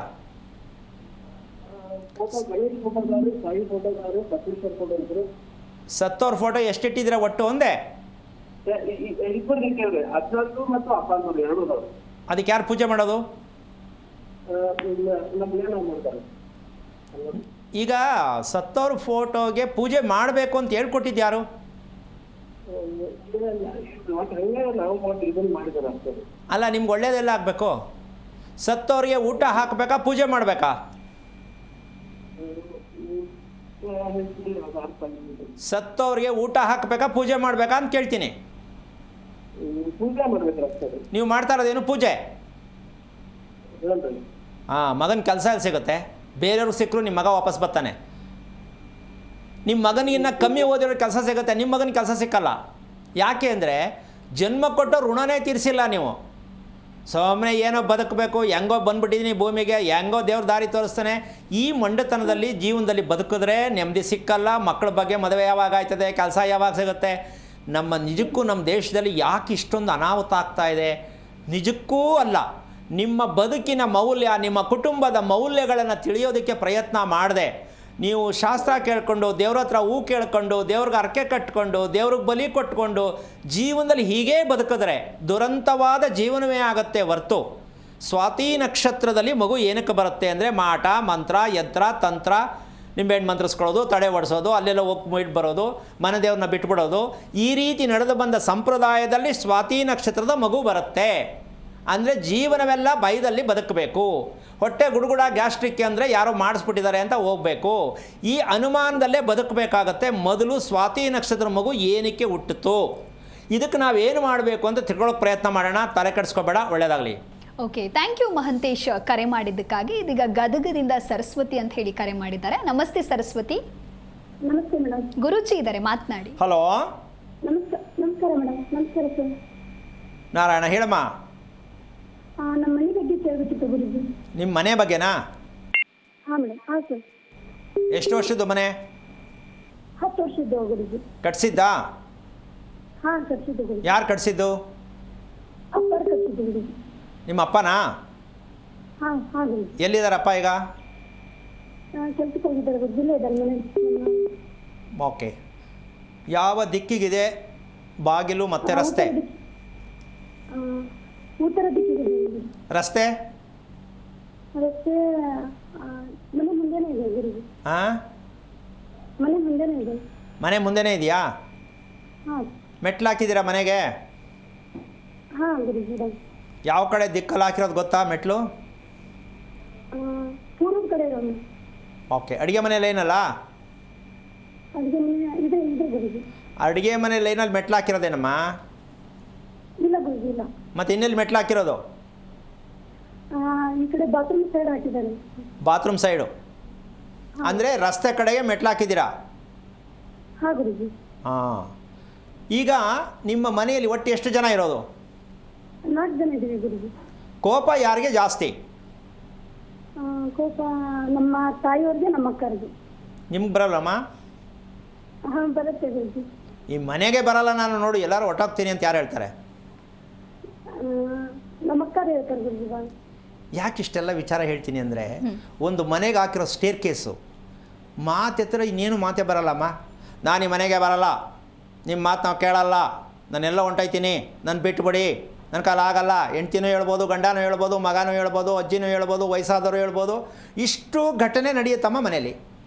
ಒಂದು ಸ್ಟೇರ್ ಕೇಸ್ ಹಾಕೋದ್ರಿಂದ ಮನೆಯ ಕುಟುಂಬ ಅಲ್ಲೋಲ ಕಲ್ಲೋಲವಾಗತ್ತೆ ಅನ್ನೋ ಸತ್ಯ ಮನೆ ಕಟ್ಟೋರು ಗೊತ್ತಿದೆಯಾ ಅಂತ ಪ್ರಶ್ನೆ. ಮನೆಗೆ ಮೆಟ್ಲು ಹಾಕೋದ್ರಿಂದ ಮನೆಗಳು ಅಲ್ಲೋಲ ಕಲ್ಲೋಲವಾಗತ್ತೆ ಅನ್ನೋ ಸತ್ಯ ಗೊತ್ತಿಲ್ಲ. ಏನು ಮಾಡೋಣ? ಮನೆ ಕಟ್ಕೊಂಬಿಟ್ಟು ಶಾಸ್ತ್ರ ಕೇಳೋದು. ನಾವು ಮನೆ ಕಟ್ಟಿದ್ಮೇಲೆ ನೋಡಿ ಯಾಕೋ ಹಿಂಗಾಯಿತು. ಈಗ ಮನೆ ಕಟ್ಟಿಸ್ದವ್ರಿಗೂ ಗೊತ್ತಿಲ್ಲ, ಮನೆ ಕಟ್ಟಿದವ್ರಿಗೂ ಗೊತ್ತಿಲ್ಲ, ಇವ್ರಿಗೂ ಗೊತ್ತಿಲ್ಲ. ಮತ್ತು ಜೀವನದಲ್ಲಿ ಬದುಕ್ತೀರಾ ಹೇಗೆ ನೀವು? ಮನೇಲಿ ಕೂತ್ಕೊಂಡು ಯೋಚನೆ ಮಾಡಿಕೊಂಡು ಅಡುಗೆ ಮಾಡಿದರೂ ಊಟ ಮಾಡೋಕ್ಕಾಗಲ್ಲ. ಅದಂಗೆ ಒಣಗ್ತಾ ಇರುತ್ತೆ, ತೊಗೊಂಡೋಗಿ ನಾಯಿಗೆ ಹಾಕ್ತಾರೆ. ಯಾಕೆಂದರೆ ಬೇಜಾರು. ರಾತ್ರಿ ಮಲ್ಕೋಬೇಕು, ಹೋಗಿ ಮಲ್ಕೋತಾರೆ, ನಿದ್ದೆ ಬರಲ್ಲ. ಕೂತ್ಕೊಂಡ್ರೆ ಟಿ ವಿ ಮುಂದೆ ನಿದ್ದೆ ಬರುತ್ತೆ. ಇದೊಂಥರ ಅಜ್ಞಾತವಾಸ. ಕೆಲವ್ರಿಗೊಂಥರ ಹ್ಯಾಬಿ ಇದು. ಟಿ ವಿ ಹಿಡ್ಕೊಂಡು ರಿಮೋಟ್ ಹಿಡ್ಕೊಳ್ತಾರೆ, ಹಂಗೆ ತುಳಿಸಿರ್ತಾರೆ, ಮಲ್ಕೋ ಹೋಗಿ ನಿದ್ದೆ ಬರಲ್ಲ. ಇದೆಲ್ಲ ಕರ್ಮ ಮನೆಯಿಂದನೇ ಬಂದಿರೋದು ಅಂತ ನಮಗಿನ್ನೂ ಗೊತ್ತಿಲ್ಲ. ಅಮ್ಮ, ಅರ್ಥ ಆಯ್ತಾ? ತಿಳ್ಕೊಳ್ಳೋಕೆ ಪ್ರಯತ್ನ ಮಾಡಿ. ನಿಮ್ಮ ಇಡೀ ಮನೆ ಹಣೆ ಬರ, ವಂಶದ ಹಣೆ ಬರ ಎಲ್ಲ ನಿಮ್ಮ ಮನೆ ಸ್ಟೇರ್ ಕೇಸಲ್ಲಿ ಐತೆ. ಹಾಗಂತ ಹೆದರ್ಕೋಬೇಡಿ, ಇದೇನಪ್ಪ ಹೇಳ್ಬಿಟ್ರಲ್ಲ ಹಿಂಗೆ ಅಂತ. ತಿಳ್ಕೊಳ್ಳೋಕೆ ಪ್ರಯತ್ನ ಮಾಡಿ. ಅದು ಸರಿನಾ ತಪ್ಪಾ, ಅಳತೆ ಎಷ್ಟು, ರಸ್ತೆ ಹೇಗಿದೆ, ಇವೆಲ್ಲ ತಿಳ್ಕೊಂಡು ಫೈನಲ್ ಮಾಡಬೇಕು. ನಾನು ನಿಮ್ಗೊಂದು ಸಣ್ಣ ಉದಾಹರಣೆ ಕೊಟ್ಟಿರೋದು, ಹೆದರ್ಕೋಬೇಡಿ. ಒಳ್ಳೆಯದಾಗಲಿ. ಥ್ಯಾಂಕ್ ಯು ಸರಸ್ವತಿ ಕರೆ ಮಾಡಿದ್ದಕ್ಕಾಗಿ. ಇದೀಗ ಬೆಂಗಳೂರಿನಿಂದ ಚೈತ್ರ ಅಂತ ಹೇಳಿ ಕರೆ ಮಾಡಿದ್ದಾರೆ. ನಮಸ್ತೆ ಚೈತ್ರ. ನಮಸ್ತೆ ಮೇಡಮ್. ಗುರೂಜಿ ಇದ್ದಾರೆ, ಮಾತನಾಡಿ. ಹಲೋ. ಹಲೋ ಹಾಂ ಹೇಳಮ್ಮ ಚೈತ್ರ. ಸರ್, ಸ್ವಾಮೀಜಿ ನಾವು ಬೆಂಗಳೂರಲ್ಲಿ ಇರೋದು, ನಮ್ದು ರಾಯಚೂರು ಜಿಲ್ಲೆ ಲಿಂಗಸೂರು ತಾಲೂಕು. ಹಾಂ ಹೇಳು, ಏನಾಗಬೇಕಿತ್ತು ಹೇಳಮ್ಮ. ನಮ್ಮ ಮನೆಯವರು ಸ್ವಲ್ಪ ಕಿರಿಕಿರಿ ಗುರುಜಿ. ನಮ್ಮ ಮನೇಲಿ ಅವ್ರು ಕುಡಿತಾರೆ, ಸ್ವಲ್ಪ ಕಿರಿಕಿರಿ ಮಾಡ್ತಾರೆ. ಎಷ್ಟು ವರ್ಷ ಆಯ್ತು ಮದುವೆ ಆಗಿ? 11 ವರ್ಷ ಆಯ್ತು ಸ್ವಾಮೀಜಿ. ಏನ್ ಓದಿದ್ಯಾ? ಕಂಪ್ಲೀಟ್ ಆಗುತ್ತೆ. ನೀನೇನು? SLC ಮುಗಿದಿದೆ. ಓಕೆ, ನಿಮ್ಮ ಯಜಮಾನ್ರು ಏನು ಮಾಡೋದು? ಅವರು ಡ್ರೈವಿಂಗ್ ಮಾಡ್ತಾರೆ. ಓಕೆ, ಮದುವೆ ಆಗಿದ್ದು ವಾರ ಯಾವುದು ನಿಮ್ಮದು? ನಮ್ದು ಮದ್ವೆ ಆಗಿದ್ ವಾರ ನೆನ್ಪಿಲ್ಲ ಗುರುಜಿ ನಂಗೆ. ಏನು 10 ವರ್ಷಕ್ಕೆ ಎಲ್ಲ ಮರ್ತು ಬಿಟ್ಟಿದ್ದೀರಾ ತಾಯಿ, ಇಷ್ಟೊಂದು ಆಬ್ಸೆಂಟ್ ಮೈಂಡಾ? ಮದ್ವೆ ಆಗಿದ್ದ ಡೇಟ್ ನೆನ್ಪಿದೆ ಗುರುಜಿ. ಡೇಟ್ ಬೇಡಮ್ಮ, ವಾರ ಹೇಳು ಒಂದೇ. ವಾರ ಬುಧವಾರ ಆಗಿರ್ಬೇಕು ಗುರುಜಿ. ನೀನು ಹುಟ್ಟಿದ್ದು? ನಾನು ಹುಟ್ಟಿದ್ ಭಾನುವಾರ ಗುರುಜಿ. ಓಕೆ, ನಿಮ್ಮ ತಂದೆ ಏನು ಮಾಡ್ತಾರೆ? ಅವ್ರ ಊರಲ್ಲಿ ಅದು ಜಮೀನ್ ನೋಡ್ಕೋತಾರೆ. ಓಕೆ, ಈಗ ನೀನು ಮದುವೆ ಆಗಿರ್ತಕ್ಕಂಥ ಲೆಕ್ಕಾಚಾರಕ್ಕೆ ಸಂಬಂಧ ಹೊಸದ ಹಳೇದ? ಅದು ಹೊಸೇ ಗುರುಜಿ, ತುಂಬಾ ಹಳೇದೇನೋ ಇತ್ತು ಅಂತಾರೆ. ಇದೆಯಾ ಇಲ್ವೋ ನಮ್ಗೆ ಕನ್ಫರ್ಮ್ ಇಲ್ಲ. ಅದು ಹೊಸೇ ಗುರುಜಿ. ನಿನ್ನ ನಕ್ಷತ್ರ ತಿಳ್ಕೊಂಡಿದ್ಯಾ? ನನ್ನ ನಕ್ಷತ್ರ ಅಷ್ಟು ಗೊತ್ತಿಲ್ಲ ಗುರುಜಿ. ಯಾಕೆ, ಅದೆಲ್ಲ ಬೇಡವಾ? ಬೇಡ ಅಂತ ಏನಿಲ್ಲ ಗುರುಜಿ. ಅಲ್ಲಮ್ಮ, ಒಂದು ನಿಮಿಷ ನಕ್ಷತ್ರನೂ ಗೊತ್ತಿಲ್ಲದೆ ಮದುವೆ ಹೆಂಗೆ ಮಾಡ್ಕೊಂಡೆ ನೀನು ಅಂತ ಮಾಡ್ಕೊಳ್ಳೋ ಸರಿ? ನಮ್ಮ ಅಪ್ಪ ಅಮ್ಮ ನೋಡ್ಸಿ ಮಾಡಿರ್ತಾರಲ್ವಾ, ನನ್ಗೆ ಹಂಗಾಗಿ ಗೊತ್ತಿಲ್ಲ. ಅದು ಅವರು ಜಾತ್ರೆ ಎಲ್ಲ ತೋರಿಸಿದಾಗ ಬರುತ್ತೆ, ಎಲ್ಲ ಹೊಂದಾಣಿಕೆ ಇದೆ ಅಂತ ಹೇಳಿದ್ರು ಮಾಡ್ತೀವಿ. ಈಗ ಅವ್ರನ್ನ ಹೋಗಿ ಕೇಳಬೇಕಪ್ಪ, ಹೊಂದಾಣಿಕೆ ಅಂತ ಮಾಡಿದ್ರಲ್ಲೋ ಪುಣ್ಯಾತ್ಮರ, 1-2 ಹಾರ ಹಾಕ್ತೀನಿ ನಿಮ್ಮ ಕತ್ತಿಗೆ, ದಯವಿಟ್ಟು ಯಾಕೆ ಹಿಂಗಾಗಿದೆ ಅಂತ ಕೇಳಬೇಕು. ಅವ್ರ ಹತ್ರ ಉತ್ತರ ಇಲ್ಲ ಬಿಡು, ಹಣೆ ಬರ ಅಂದ್ಬಿಡ್ತಾರೆ. ಎಲ್ಲ ಗಂಡ ಹೆಂಡತಿ ಇದ್ದದ್ದೇ ಹೋಗಮ್ಮ, ನಾನು ಅದೇ ಅನುಭವಿಸ್ತಾ ಇದ್ದೀನಿ. ಅವರೇ ಹೇಳ್ಬಿಡ್ತಾರೆ ಒಂದ್ಸಲಾಗಿ, ನಾನೇ ನನ್ನ ಹೆಂಡತಿ ಹತ್ರ ಒಂದು ಗ್ಲಾಸ್ ಕಾಫಿ ಇಸ್ಕೊಳ್ಳಲ್ಲ, ನಿಂದೇನು ಕತೆ ಹೋಗು ಅಷ್ಟೇ. ತಳ್ಳಬೇಕು ಮುಂದೆ ಏನಾದ್ರು ಆಗಲಿ. ಆದರೆ ಒಂದು ತಿಳ್ಕೊಳಮ್ಮ, ನೀನು ಬೆಳಗ್ಗೆ ಸ್ನಾನ ಎಷ್ಟೊತ್ತಿಗೆ ಮಾಡೋದು? ಬೆಳಗ್ಗೆ 7-7:30 ಗುರುಜಿ. ಅಷ್ಟು ಬೇಗ ಯಾಕಮ್ಮ ಮಾಡಬೇಕು? 10:30 11ಕ್ಕೆ ಮಾಡಬೇಕಳಮ್ಮ. ಅಲ್ಲ, ಒಂದು ನಿಮಿಷ ತಿಳ್ಕೊ, ಒಂದು ನಿಮಿಷ ತಿಳ್ಕೊ. ಅಲ್ಲ ತಾಯಿ, ಮನೆ ಹೆಂಗಸು, ಬೇಜಾರು ಮಾಡ್ಕೋಬೇಡ. ಸೂರ್ಯೋದಯಕ್ಕೆ ಮುಂಚೆ ಸ್ನಾನ ಮಾಡಿದ್ರೆ ಆ ಮನೆ ಲಕ್ಷ್ಮೀ ನಿಲಯ ಆಗತ್ತೆ. 7 ಗಂಟೆ 8 ಗಂಟೆಗೆ ಸ್ನಾನ ಮಾಡಿದ್ರೆ ಆ ಮನೆ ಏನಾಗತ್ತೆ? ಉಚ್ಚಾಸ್ಪತ್ರೆ ಆಗತ್ತೆ. ಗಂಡನೂ ಹೇಳೋದು ಮಾತು ಕೇಳಲ್ಲ, ಮಕ್ಕಳು ಹೇಳೋದು ಮಾತು ಕೇಳಲ್ಲ, ನಿನ್ನ ಮನಸ್ಸೇ ನಿನ್ನ ಮಾತು ಕೇಳಲ್ಲ, ಹುಚ್ಚಿಡ್ಕೋಬೇಕಾಗತ್ತೆ. ಇದು ಬೇಕಾ ಜೀವನದಲ್ಲಿ? ಅರೆ, ಬೆಳಿಗ್ಗೆ ಹೊತ್ತು ಒಂದು ಹೆಣ್ಣಾಗಿ ಏನು ಟೈಮ್ಗೆ ಎದ್ದರೆ ನಮ್ಮದು ಆರೋಗ್ಯ ಚೆನ್ನಾಗಿರುತ್ತೆ ಅಂತ ತಿಳ್ಕೊಳ್ಳೋದು ಬೇಡವೇನಮ್ಮ? ಗಂಡನ ಬಗ್ಗೆ ಕಂಪ್ಲೇಂಟ್ ಮಾಡಬೇಡ, ಮಕ್ಕಳ ಬಗ್ಗೆ ಕಂಪ್ಲೇಂಟ್ ಮಾಡಬೇಡ, ಮದುವೆ ಆದವ್ರ ಬಗ್ಗೆ ಕಂಪ್ಲೇಂಟ್ ಮಾಡಬೇಡ. ನಾನು ದಿನಚರಿಯನ್ನು ಹೇಗೆ ಬಳಸ್ಕೋಬೇಕು ದಯವಿಟ್ಟು ತಿಳ್ಕೊಮ್ಮ. ಮಕ್ಳಿಗೆ ಕಳಿಸ್ದೆ, ಟಿಫನ್ ಹಾಕಿ ಕಳಿಸ್ದೆ, ಅವ್ರ ಬ್ಯಾಗ್ ಹಾಕಿ ಕಳಿಸ್ದೆ, ಅದೆಲ್ಲ ಬಿಡು ಕತೆ. 4 ಗಂಟೆಗೆ ಹೇಳು, ಸಾಯಂಕಾಲ 9 ಗಂಟೆಗೆ ಮಲ್ಕೋ. ಟಿ ವಿ ನೋಡ್ಕೊಂಡು 12 ಗಂಟೆಗೆ ಮಲ್ಕೊಳ್ಳೋದು, ಬೆಳಗ್ಗೆ ಹೇಳ್ಬೇಕಾದ್ರೆ 7 ಗಂಟೆಗೆ ಆದರೆ ಇನ್ನೆಲ್ಲ ಆಗುತ್ತೆ. ಮಕ್ಕಳು ಒಂಥರ, ಗಂಡ ಒಂಥರ, ಸಂಸಾರನೇ ಒಂಥರ. ಇದನ್ನು ಬಿಡು. ನಾಳೆಯಿಂದನೇ ಅದೇನೇ ಆಗಲಿ ತಲೆ ಕೆಡಿಸ್ಕೊಳಕ್ಕೆ ಹೋಗಬೇಡ. ನಿನ್ನ ಗಂಡನೇ ಚೇಂಜ್ ಆಗೋದಕ್ಕೆ ಮಾಡಬೇಕು ಏನು ಅಂದರೆ, ಕರೆಕ್ಟಾಗಿ 4:15 ಎದ್ದು 5 ಗಂಟೆಗೆ ಸ್ನಾನ ಮಾಡು. ನೋಡು ನೀನು ಎಷ್ಟು ಚೆನ್ನಾಗಿ ಆಗ್ತೀಯಾ, ಮತ್ತು ನಿಮ್ಮ ಯಜಮಾನ್ರು ಹೆಂಗೆ ಟರ್ನ್ ಆಗ್ತಾರೆ ನೋಡು. ಅದಕ್ಕೇನು ತಲೆ ಕೆಡಿಸ್ಕೊಳಕ್ಕೆ ಹೋಗಬೇಡ. ಇದು ಮಾಡಿ ನೋಡು 5 ದಿನ. ಇನ್ನೊಮ್ಮೆ ಕರೆ ಮಾಡಿ ಹೇಳ್ಕೊಡ್ತೀನಿ. ಒಳ್ಳೇದಾಗಲಿ. ಓಕೆ, ಥ್ಯಾಂಕ್ ಯು ಚೈತ್ರ ಕರೆ ಮಾಡಿದ್ದಕ್ಕಾಗಿ. ಇದೀಗ ಬೆಂಗಳೂರಿನಿಂದ ಪೂಜಾ ಅಂತ ಹೇಳಿ ಕರೆ ಮಾಡಿದ್ದಾರೆ. ನಮಸ್ತೆ ಪೂಜಾ. ಹಲೋ. ನಮಸ್ತೆ ಪೂಜಾ, ಗುರೂಜಿ ಇದ್ದಾರೆ, ಮಾತನಾಡಿ. ಹಲೋ. ಹಲೋ, ಹರಿವಂತ್ ಗೊತ್ತಿಲ್ಲ. ನಾರಾಯಣ, ಹೇಳಮ್ಮ ಪೂಜಾ. ನನ್ನ ಬಗ್ಗೆ ಕೇಳ್ಬೇಕಿತ್ತು. ಅಮ್ಮ, ನನ್ನ ಬಗ್ಗೆ ಕೇಳ್ಬೇಕಿತ್ತು, ಮದುವೆ ಬಗ್ಗೆ ಕೇಳ್ಬೇಕಿತ್ತು. ಏನು ನಕ್ಷತ್ರ? ಪುಷ್ಯ ನಕ್ಷತ್ರ, ಸಪ್ತಮಿ ತಿಥಿ. ಓಕೆ, ಏನು ಓದಿದ್ಯಾ? ನಾನು ಮಾಸ್ಟರ್ಸ್ ಮಾಡಿದ್ದೀನಿ ಗುರುಗಳೇ. ಓಕೆ, ಮದುವೆ ನಿಂದು ಇಷ್ಟೊತ್ತಿಗೆ ಆಗಬೇಕಿತ್ತು, ಯಾಕೆ ಬ್ರೇಕ್? ಹಲೋ. ಇನ್ನು ನನ್ನ ಮನೆ ಸಿಕ್ಕುದು ಅಂತ ಮನೇಲಿ ಮಾಡಿಲ್ಲ. ಅಲ್ಲ, ನೀನು ಮದುವೆ ಆಗಬೇಕು ಮಾಡ್ಕೋಬೇಕು ಅನ್ನೋ ಸಂದರ್ಭ ಒದಗಿ ಬಂದಿತ್ತಾ ಅಂತ ಕೇಳ್ತೀನಿ. ಬಂದಿದೆ. ಇವಾಗ ಫ್ಯಾಮಿಲಿಯಲ್ಲೇ ಇತ್ತು ಒಬ್ರು ಹುಡ್ಗ.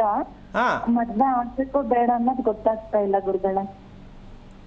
ಈಗ ನಿನಗಿದು ಅನುಮಾನ ಆಗ್ತಾ ಇಲ್ವಾ, ಯಾಕೆ ಈ ಥರ ಆಗ್ತಾ ಇದೆ ನನಗೆ ಅಂತ? ಆಗ್ತಿದೆ. ಮತ್ತೆ ಯಾಕೆ ತಿಳ್ಕೊಂಡಿಲ್ಲ, ಸುಮ್ಮನೆ ಇದೆಯಾ? ನಿಮ್ಮ ತಂದೆ ಏನು ಮಾಡ್ತಾರೆ? ಗೊತ್ತಾಗ್ಲಿಲ್ಲ ಗುರುಗಳೇ. ಸರಿ, ನಿಮ್ಮ ತಂದೆ ಏನು ಮಾಡ್ತಾರೆ? ಬಿಸ್ನೆಸ್ ಮಾಡ್ತಾರೆ. ಬಿಸ್ನೆಸ್ಸು? ಹಾಂ. ಓಕೆ, ನೀನು ಸ್ನಾನ ಮಾಡೋ ಅಭ್ಯಾಸ ಎಷ್ಟೊತ್ತಿಗೆ? ಎಷ್ಟೊತ್ತಿಗೆ?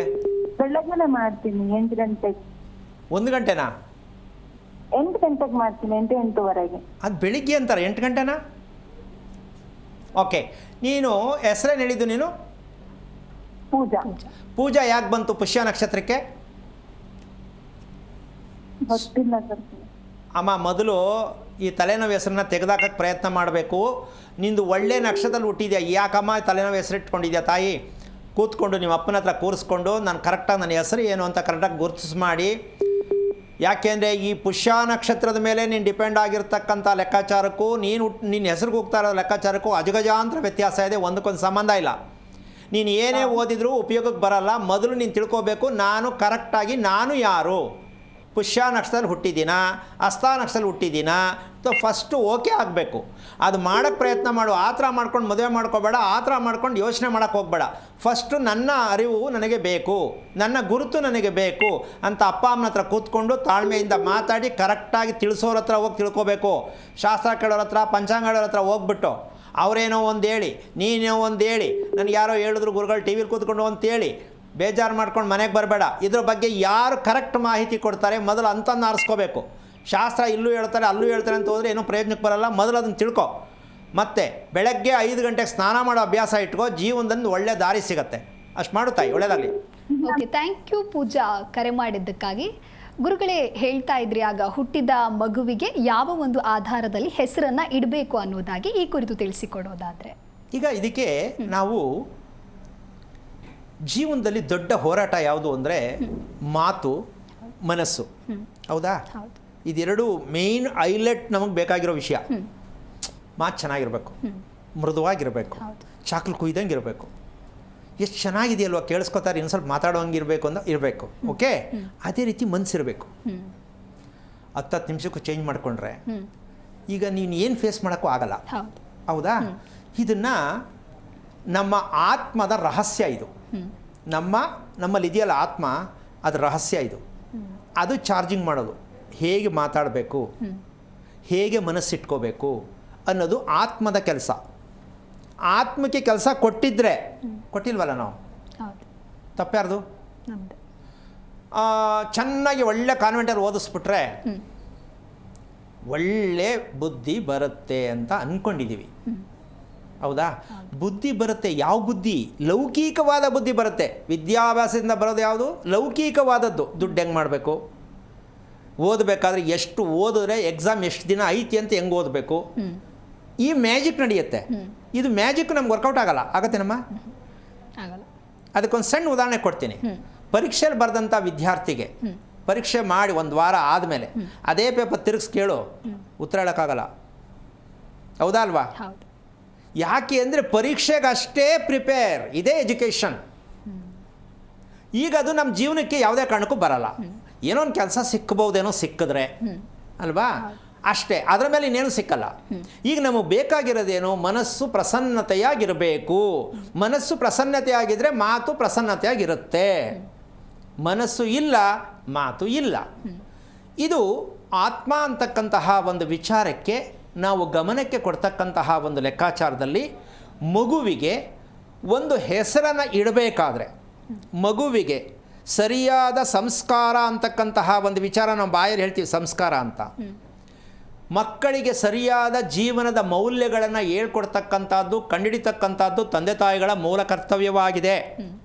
ಮಗುವಿನ ಮೂಲ ವಿದ್ಯೆಯೂ ಕೂಡ ಆಗಿದೆ. ಏನು?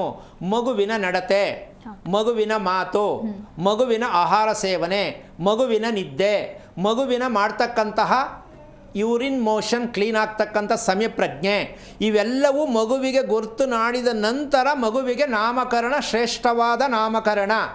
ಪ್ರಪಂಚದ ಇತಿಹಾಸದಲ್ಲಿ ಇಲ್ಲಿವರೆಗೂ ಯಾರು ಕೇಳರಿಯದ ವಿಷಯ ಯಾವುದು ಅಂದರೆ ಇದೇನೆ. ನಾಟ್ ಓನ್ಲಿ ಭಾರತ ದೇಶ ಅಲ್ಲ, ಪ್ರಪಂಚಾದ್ಯಂತ, ವಿಶ್ವಾದ್ಯಂತ ಮಕ್ಕಳಿಗೆ ನಾಮಕರಣ ಮಾಡುವುದು 10 ದಿನಕ್ಕೆ ತಗೊಳ್ಳಿ, 5 ದಿನಕ್ಕೆ ತಗೊಳ್ಳಿ, 13 ದಿನಕ್ಕೆ ತಗೊಳ್ಳಿ. ಆ ಮಕ್ಕಳು ಮಾತಾಡೋದು ಇಲ್ಲ, ಕಣ್ಬಿಡೋದು ಗೊತ್ತಿಲ್ಲ, ಉಸಿರಾಡೋದು ಗೊತ್ತಿಲ್ಲ. ಏನೋ ಗೊತ್ತಿರ್ತೇನಮ್ಮ? ಹೆಂಗ್ರಿ ನಾಮಕರಣ ಮಾಡಿದ್ರಿ? ನಿಮ್ಮ ಪ್ಲ್ಯಾನ್ಗೆ ನಾಮಕರಣ ಮಾಡಿದ್ರೆ ನಿಮ್ಮ ಮಗು ನಿಮ್ಮ ಥರ ಆಗಬೇಕಲ್ಲ. ಅದು ಸರಿನಾ? ಇದು ಮಾಡ್ತಾ ಇರೋದು ತಪ್ಪಲ್ಲ? ಅದಕ್ಕೆ ಹೇಳಿದ್ದು ಇವತ್ತು ಪ್ರಪಂಚಾದ್ಯಂತ ಮಾಡುತ್ತಿರುವ ದೊಡ್ಡ ಅಪರಾಧ ಯಾವುದು? ಅಪ್ಪ ಅಮ್ಮ ಮಕ್ಕಳ ಭವಿಷ್ಯವನ್ನು ಹಾಳು ಮಾಡ್ಕೋತೀವಿ ಅಂತ ಗೊತ್ತಿಲ್ಲ. ಹೆಸರಿಡುವ ವಿಚಾರವನ್ನು ನಮಗೆ ಗೊತ್ತೇ ಇಲ್ಲ. ಆ ಮಗುವಿನ ರಿಯಾಲಿಟಿ ಗೊತ್ತಾಗಬೇಕು ನಮಗೆ. ಏನು ಆ ಮಗುವಿನ ನಡತೆ ಗೊತ್ತಾಗಬೇಕಾ ಬೇಡ? ನಡತೆ ಗೊತ್ತಿಲ್ಲದೆ ನಾಮಕರಣ ಮಾಡೋದಕ್ಕೆ ಅಧಿಕಾರ ಅಂತ ಎಲ್ಲರೂ ಧರ್ಮದಲ್ಲಿ ಇದೆಯಾ? ಇಲ್ವೇ ಇಲ್ವಲ್ಲ ಇದು. ಅಂದ ಮೇಲೆ ಇದನ್ನು ಎಲ್ಲ ಹೇಳಿ ಕೇಳಿ ಮಾಡಿ ಸತ್ತವ್ರಿಗೆ ತಿಥಿ ಮಾಡ್ತೀರಾ, ಉಪಯೋಗ ಆಗಿಲ್ಲ. ಮದುವೆ ಮಾಡ್ಸೋಕ್ಕೆ ಶಾಸ್ತ್ರ ಕೇಳ್ತೀರಾ, ಉಪಯೋಗ ಆಗಿಲ್ಲ. ಮಗುಗೆ ನಾಮಕರಣ ಕೇಳ್ತೀರಾ, ಉಪಯೋಗ ಆಗಿಲ್ಲ. ಅಂದಮೇಲೆ ಇದನ್ನು ನಂಬೇಕಾ ನಂಬಾರ್ದಾ ನೀವು ಡಿಸೈಡ್ ಮಾಡಿ. ಏನಮ್ಮ, ನಾವು ನಂಬಬೇಕು ನಂಬೇಡ ನಾನು ಹೇಳಲ್ಲ, ಅದು ನಿಮ್ಮ ವೈಯಕ್ತಿಕ. ಇಲ್ಲ ಗುರುಗಳೇ, ಇಲ್ಲಿವರೆಗೂ ಅದು ಮಾಡ್ಕೊಂಡು ನಮಗೇನು ಸಿಕ್ಕಿಲ್ಲ, ಡಿಸೈಡ್ ಮಾಡಿ ಫಸ್ಟ್. ಸಿಕ್ಕಿದ್ರೆ ನಾನು ಹೇಳೋದು ಒಪ್ಕೋಬೇಡಿ, ಅದರಲ್ಲೇ ಹೋಗಿ. ಅಮ್ಮ ನಮ್ಗೆ ಒಳ್ಳೇದಾಗಬೇಕು, ಯಾರು ಹೇಳೋದು ಕಟ್ಕೊಂಡು ನಮಗೇನು, ನಮಗೆ ರೋಗ ವಾಸಿ ಆಗಬೇಕು, ಡಾಕ್ಟ್ರ್ ಯಾರಾದ್ರೇನು, ಹೌದಲ್ಲ? ನಾವು ಈ ಡಿಸೈಡಿಗೆ ಬನ್ನಿ. ಏನು ಇವ್ರೇನೋ ಹೊಸ್ದಾಗಿ ಹೇಳ್ತಾವ್ರಲ್ಲ, 8 ವರ್ಷದ ಗಂಟ ಮಕ್ಕಳಿಗೆ ತಗೊಂಡು ಸ್ಕೂಲ್ಗೆ ಹಾಕಬೇಕು, ನಾನು 3 ವರ್ಷಕ್ಕೆ ಹಾಕ್ಬಿಟ್ಟು ಕೆಲಸಕ್ಕೆ ಹೋಗಬೇಕು ಅಂದರೆ ಅದಕ್ಕೆ ಯಾಕೆ ಮಕ್ಕಳು ಮಾಡ್ಕೋತೀರಾ? ಅಮ್ಮ, ಮಗುವಿನ ಸೆಂಟ್ರಲ್ ಪರಪ್ಪನ ಅಗ್ರಹಾರ ಜೈಲು ಅಂತಾರಲ್ಲ, ಹಂಗೆ 3 ವರ್ಷಕ್ಕೆ ಆ ಮಗುವಿನ ಹೃದಯ, ಮಗುವಿನ ಮೆದುಳು ಕರೆಕ್ಟಾಗಿ ಡೆವಲಪ್ ಆಗಬೇಕಾದ್ರೆ 6 ರಿಂದ 8 ವರ್ಷ ಬೇಕು. ಅಲ್ಲಿವರೆಗೂ ಇರಲ್ವಾ? ಇರುತ್ತೆ. ಅದಿನ್ನೂ ಬೆಳವಣಿಗೆ ಆಗಬೇಕು, ಸಮೃದ್ಧಿ ಆಗಬೇಕು, ಪುಷ್ಟಿದಾಯಕವಾಗಿ ಆಗಬೇಕು. ಹೃದಯ ಮೆದುಳು ಅತಿ ಮುಖ್ಯ, ಹೌದಾ ಅಲ್ಲಮ್ಮ? 3-4 ವರ್ಷಕ್ಕೆ ತಗೊಂಡೋಗಿ ನೀವು LKGಗೆ ಹಾಕಿಬಿಟ್ರೆ ಆ ಮಗು ಏನು ನೋಡಬೇಕು, ಯಾರನ್ನು ನೋಡಬೇಕು, ಪ್ರೀತಿ ಎಲ್ಲಿದೆ, ಪ್ರೀತಿ ಇಲ್ಲ ಅಂದಮೇಲೆ ಮೆದುಳು ಎಷ್ಟು ಚೆನ್ನಾಗಿರುತ್ತೆ, ಹೃದಯ ಎಷ್ಟು ಚೆನ್ನಾಗಿರುತ್ತೆ. ಈಗ ಮಕ್ಕಳನ್ನ ನಾವು ಗೊತ್ತಿಲ್ಲದ ರೀತಿಯಲ್ಲಿ ಕೊಲೆ ಮಾಡ್ತಾ ಇದ್ದೀವಿ, ಹೌದಲ್ಲ? ಒಳ್ಳೆಯದಾಗಬೇಕು ಅಂತಿದ್ದೀವಿ. ಆದರೆ ಮಗುಗೆ ಎಷ್ಟು ವಯಸ್ಸಿಗೆ ನಾವು ನಾಮಕರಣವನ್ನು ಮಾಡಬೇಕು, ಶಿಕ್ಷಣವನ್ನು ಕೊಡಬೇಕು. ಸ್ವಾಮಿ, ಈ ಕಾಲದಲ್ಲಿ LKG UKG ಇಲ್ಲದೆ ಫಸ್ಟ್ ಸ್ಟ್ಯಾಂಡರ್ಡ್ ಇಲ್ಲ, ನಾವು ಗೌರ್ಮೆಂಟ್ ಸ್ಕೂಲಲ್ಲಿ ಹಾಕಲ್ಲ, ನಮ್ಮ ಮಕ್ಕಳು ಚೆನ್ನಾಗಿ ಓದಬೇಕು. ಏನು ಓದ್ತಾರೆ ಚೆನ್ನಾಗಿ? ಅಮ್ಮ, ಮೆದುಳು ಬೇರೆ ಹಾಕ್ಸೋಕ್ಕಾಗತ್ತಾ? ಹೃದಯ ಬೇರೆ ಹಾಕ್ಸೋಕ್ಕಾಗತ್ತಾ? ಹಾಗಿದ್ದ ಮೇಲೆ ಓದ್ದೋರೇ ಜೀವನ ಮಾಡ್ತಾ ಇದ್ದಾರಾ? ನಾನು ಪ್ರಶ್ನೆ ಕೇಳ್ತೀನಿ. ನಿಜಕ್ಕೂ ಮನೆಗೆ ಬೇಗ ಬರೋರು ಯಾರು ಅಂದರೆ ಓದದೇ ಇರೋರೆ. ಯಾಕೆ ಅಂದರೆ ಅವ್ರಿಗೆ ಆ ಕಡೆ ಈ ಕಡೆ ಕಮಿಟ್ಮೆಂಟ್ಗಳಿರಲ್ಲ. ಸಾಯಂಕಾಲ 5:15 ಮನೆಗೆ ಬರ್ತಾರೆ. ಓದದೇ ಇರೋರು, ಓದಿರೋರು ಬರ್ದಾರ 12 ಗಂಟೆ ರಾತ್ರಿಗೆ. ಯಾಕೆ ಅಂದರೆ ಕಮಿಟ್ಮೆಂಟ್ ಜಾಸ್ತಿ. ಮೇಂಟೈನ್ ಮಾಡಬೇಕಲ್ಲಮ್ಮ. ಸಂಬಳ ತಗೊಳ್ಳೋದು ಎಷ್ಟು, ಅದನ್ನ ಎಲ್ಲೆಲ್ಲಿ ಕಳಿಸ್ಬೇಕು, ಇದನ್ನು ಹೆಂಗೆ ಮೇಂಟೈನ್ ಮಾಡಬೇಕು, ಈ ತಿಂಗಳು ಮುಂದೆ ತಿಂಗಳು ಹೆಂಗೆ ಸೆಟ್ ಮಾಡಬೇಕು, ಇದಕ್ಕೆ ಓದೋದ್ರಿ ನಾವು. ಇದಕ್ಕೆ ಮಕ್ಕಳನ್ನ ಓದಿಸ್ಬಿಟ್ಟು ಈ ಮಟ್ಟಕ್ಕೆ ಅಭಿವೃದ್ಧಿ ಮಾಡಿ ಮಕ್ಕಳನ್ನ ನಾವು ಸುಖಪಡಿಸ್ತಾ ಇರೋದು. ಸಾಯುವಾಗ ನೆಮ್ಮದಿಯಾಗಿ ಸಾಯೋಕ್ಕೂ ಆಗಲ್ಲ. ಯಾರಿಗೆ? ಅಪ್ಪ ಅಮ್ಮನಿಗೆ. ಒಬ್ಬರ ಮಕ್ಕಳಿಗೂ ನೆಮ್ಮದಿ ಕೊಟ್ಟಿಲ್ಲ, ಒಬ್ಬ ಮಕ್ಕಳಿಗೂ ಆರೋಗ್ಯ ಚೆನ್ನಾಗಿ ಮಾಡಿಲ್ಲ, ಒಬ್ಬ ಮಕ್ಕಳು ಮದುವೆನೂ ಚೆನ್ನಾಗಿ ಮಾಡಿಲ್ಲ, ಒಂದು ಮಗು ಒಳ್ಳೆ ಹೆಸರಿಟ್ಟಿಲ್ಲ, ಒಂದು ದಿನ ನೆಮ್ಮದಿಯಾಗಿ ಮಲಗಿ ನಿದ್ದೆ ಮಾಡಲಿಲ್ಲ. ಯಾವ ಪುರುಷಾರ್ಥಕ್ಕೆ ನಾವು ಈ ಭೂಮಿಗೆ ಬಂದೋ? ಇದೆಲ್ಲ ದೇವ್ರು ಮಾಡೋ ಅಂತ ಹೇಳಿತಾ? ಯಾರು ಮಾಡ್ಕೊಂಡಿರೋದು? ಯಾರು ಅನುಭವಿಸ್ಬೇಕು? ಅನುಭವಿಸಿ ಅಂತ ನಾನು ಹೇಳ್ತಾ ಇಲ್ಲ. ನೀವು ತೀರ್ಮಾನ ಮಾಡಿ ಯಾಕೆ ನಾವು ಅನುಭವಿಸ್ಬೇಕು. ಈ ಸತ್ಯ ನಮಗೆ ಯಾವಾಗ ಗೊತ್ತಾಗೋದು ಅಂದರೆ, ಆರೋಗ್ಯ ರಹಸ್ಯ ಅಂತಕ್ಕಂಥ ನೀವೇನು ಕಾರ್ಯಕ್ರಮವನ್ನು ವೀಕ್ಷಣೆ ಮಾಡ್ತಾ ಇದ್ದೀರೋ, ಇದರಲ್ಲಿ ಪ್ರತಿ ದಿನವೂ ಕೂಡ ನಿಮ್ಮನ್ನು ಎಚ್ಚರಿಕೆಯನ್ನು ಮಾಡಿ ನಿಮ್ಮ ಮನಸ್ಸನ್ನು ತಲ್ಲಣವಾದ ರೀತಿಯಲ್ಲಿ ಸರಿ ಮಾಡಬೇಕು ಅಂತಕ್ಕಂಥ ಏಕೈಕ ಗುರಿಯಾಗಿರ್ತಕ್ಕಂಥದ್ದು ಈ ಕಾರ್ಯಕ್ರಮ. ಅದಕ್ಕೆ ಸ್ವಲ್ಪ ಚುಚ್ಚಿದಂಗಿರುತ್ತೆ ಮಾತು. ಎದುರ್ಕೊಂಡು ಏನಪ್ಪ ಇವ್ರು ಹಿಂಗೆ ಹೇಳ್ಬಿಡ್ತಾರೆ ಅಂತ ದಯವಿಟ್ಟು ಅನ್ಕೋಬೇಡಿ. ಯಾಕೆ ಅಂದರೆ ಮಲಗಿರೋರನ್ನ ಎಬ್ಬಿಸ್ಬೇಕು ಅಂದರೆ ಸ್ವಲ್ಪ ಜೋರಾಗಿ ಮಾತಾಡಬೇಕಾಗತ್ತೆ. ಎಲ್ಲರೂ ಮಲಗಿದ್ದಾರೆ ಅಂತ ನಾನು ಹೇಳ್ತಾ ಇಲ್ಲ.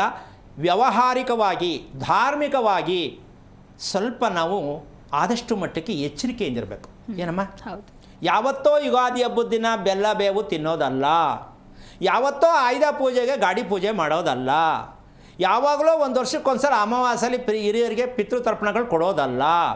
ಪ್ರತಿದಿನವೂ ಕೂಡ ನಮ್ಮ ಎಚ್ಚರಿಕೆ ಇರಬೇಕು. ನಮ್ಮ ಕುಟುಂಬದಲ್ಲಿ ಏನೆಲ್ಲ ನಡೀತಿದೆ, ನಾವೇನೆಲ್ಲ ಮಾಡ್ಕೋಬೇಕು ಅಂತಕ್ಕಂತಹ ಜಮೀನಿಗೆ ದಾಖಲಾತಿ ರೆಡಿ ಮಾಡಿ ಮಾಡ್ಕೋತೀವಿ, ಗಾಡಿಗೆ ದಾಖಲಾತಿ ರೆಡಿ ಮಾಡಿ ಜೋಪಾನ ಮಾಡ್ಕೋತೀವಿ, ಕರೆಕ್ಟಾಗಿ ಇನ್ಶೂರೆನ್ಸ್ ಕಟ್ತೀವಿ, ಹೌದಲ್ಲ? ನಮಗೋಸ್ಕರವಾಗಿ ಏನು ಮಾಡ್ಕೊಂಡಿದ್ದೀವಿ, ಏನು ಮಾಡ್ಕೋತಾ ಇದ್ದೀವಿ, ನಮಗೋಸ್ಕರವಾಗಿ ಏನಾರು ಮಾಡ್ಕೋತಾ ಇದ್ದೀವಿ ನಮ್ಮ. ಆದರೂ ದೇವ್ರ ಹತ್ರ ಹೋಗ್ಬಿಟ್ಟು ಹಿಂಗೆ ಅಂದ್ಬಿಡೋದು ಅಂದರೆ ಆ ದೇವರು ನಿಮ್ಗೆ ಸಾಂಕ್ಷನ್ ಮಾಡಬೇಕು. ನೀನು ಏನಾರು ಮಾಡು, ಎಷ್ಟೊತ್ಕಾರು ಹೇಳು, ಏನಾರು ಮಾಡು, ಓಕೆ. ಅಂದರೆ ಇದೊಂದು ಕೆಟ್ಟ ಅಭ್ಯಾಸ ಅಂತ ನಮ್ಗೆ ಯಾವಾಗ ಅರ್ಥ ಆಗೋದು? ನಾವು ಮೊದಲು ಏನು ಕೊಡ್ತಿದ್ದೀವಿ ಅಂತ ಕೇಳಬೇಕು ಅಲ್ಲಮ್ಮ. ಈ ಗಂಡ ಹೆಂಡತಿ ವಿಚಾರದಲ್ಲಿ ಹೇಳ್ತೀನಿ ನಾನು. ಪ್ರತಿಯೊಬ್ಬರು ಹೆಂಡತಿ ನನಗೆ ಈ ಥರ ನಡ್ಕೋಬೇಕು ಅಂತ ಗಂಡ ಹೇಳ್ತಾನೆ. ಗಂಡ ಏನು ಮಾಡ್ತಾನೆ, ನನ್ನ ಹೆಂಡತಿ ಹಿಂಗೆ ನಡ್ಕೋಬೇಕು ಅಂತ ಕೇಳ್ತಾನೆ. ಈ ರೀತಿ ಬೇಕು ಅನ್ನೋ ಬದಲು ನಾವು ಫಸ್ಟ್ ಕೊಟ್ಬಿಡಿ, ಆಮೇಲೆ ಆ ಕಡೆಯಿಂದ ಅವ್ರು ಕೊಡ್ತಾರೆ. ಹೌದಲ್ಲಮ್ಮ? ಇದು ತಾನೇ ಲೇವಾದೇವಿ. ಮ್ಯಾಥಮೆಟಿಕ್ಸ್ ಚೆನ್ನಾಗಿದೆಯಾ? ನಾವು ಬರೀ ನಿರೀಕ್ಷೆ ಮಾಡ್ಕೊಂಡೇ ಬದುಕ್ತಾ ಇದ್ದೀವಿ. ನಿರೀಕ್ಷೆ ಬೇಡ. ನಾವು ಏನು ಕೊಡ್ತೀನಿ ನಿನಗೆ, ತಗೋ, ನಡ್ಕೋತೀನಿ, ನಿನಗೆ ಹೆಂಗೆ ಬೇಕು ಹೇಳ್ತೀನಿ. ಆಟೋಮೆಟಿಕ್ ಹೆಂಡತಿ ಆಟೋಮೆಟಿಕ್ ಹಾಕೊಂಡು ರಿವರ್ಸ್ ಆಗ್ತಾಳೆ. ಎಷ್ಟು ಚೆನ್ನಾಗಿ ನನ್ನ ಗಂಡ ಪ್ರೀತಿಸ್ತಾವನೆ ಅಂತ. ಪ್ರೀತಿ ಬಂತು, ನಾವು ಪ್ರೀತಿಗೋಸ್ಕರನೂ ಹೋಗಿ ದೇವ್ರ ಹತ್ರ ಕೇಳ್ತೀವಿ, ನನ್ನ ಹೆಂಡತಿ ಯಾಕೋ ಸರಿ ಇಲ್ಲ, ನನ್ನ ಗಂಡ ಯಾಕೋ ಸರಿ ಇಲ್ಲ. ಈ ಒಂದು ಕೆಟ್ಟ ಅಭ್ಯಾಸಗಳನ್ನು ದಯವಿಟ್ಟು ಆದಷ್ಟು ಕಡಿಮೆ ಮಾಡಿ. ಯಾಕೆ ಅಂತಂದರೆ ಜ್ಞಾನಾರ್ಜನೆಗೆ ಬೇಕಾಗಿರ್ತಕ್ಕಂತಹ ರಹಸ್ಯಗಳನ್ನು ಮುಂದುವರೆದ ಭಾಗ ಯಾವಾಗ ಹೇಳೋಣ, ಮುಂದುವರೆದ ಭಾಗ ಮುಂದಿನ ಸಂಚಿಕೆಯಲ್ಲಿ ಹೇಳೋಣ ಅಂತ ಹೇಳ್ತಾ ಕಾರ್ಯಕ್ರಮನ ಮುಗಿಸ್ತಾ ಇದ್ದೀನಿ. ಜೈ ಶ್ರೀರಾಮ್. ಇನ್ನು ನಮ್ಮ ಕಾರ್ಯಕ್ರಮಕ್ಕೆ ಆಗಮಿಸಿ ಸಾಕಷ್ಟು ಅರ್ಥಗರ್ಭಿತ ವಿಚಾರವನ್ನು ನಮ್ಮೊಂದಿಗೆ ಹಂಚಿಕೊಂಡಿದ್ದೀರಿ ಗುರುಗಳೇ. ಧನ್ಯವಾದಗಳು ಕಾರ್ಯಕ್ರಮಕ್ಕೆ ಆಗಮಿಸಿದ್ದಕ್ಕಾಗಿ. ನೋಡಿದ್ರಲ್ವ ವೀಕ್ಷಕರೇ, ನಮ್ಮ ಇವತ್ತಿನ ಕಾರ್ಯಕ್ರಮದಲ್ಲಿ ಕರ್ಮ ಸಿದ್ಧಾಂತ ಅಂದರೆ ಏನು, ಅಕಾಲಿಕ ಮರಣಕ್ಕೆ ನಾವು ಯಾಕೆ ತುತ್ತಾಗ್ತೀವಿ ಅನ್ನೋದರ ಕುರಿತಂತೆ ಸಂಪೂರ್ಣ ಮಾಹಿತಿಯನ್ನು ನಮಗೆ ತಿಳಿಸ್ಕೊಟ್ಟಿದ್ದಾರೆ.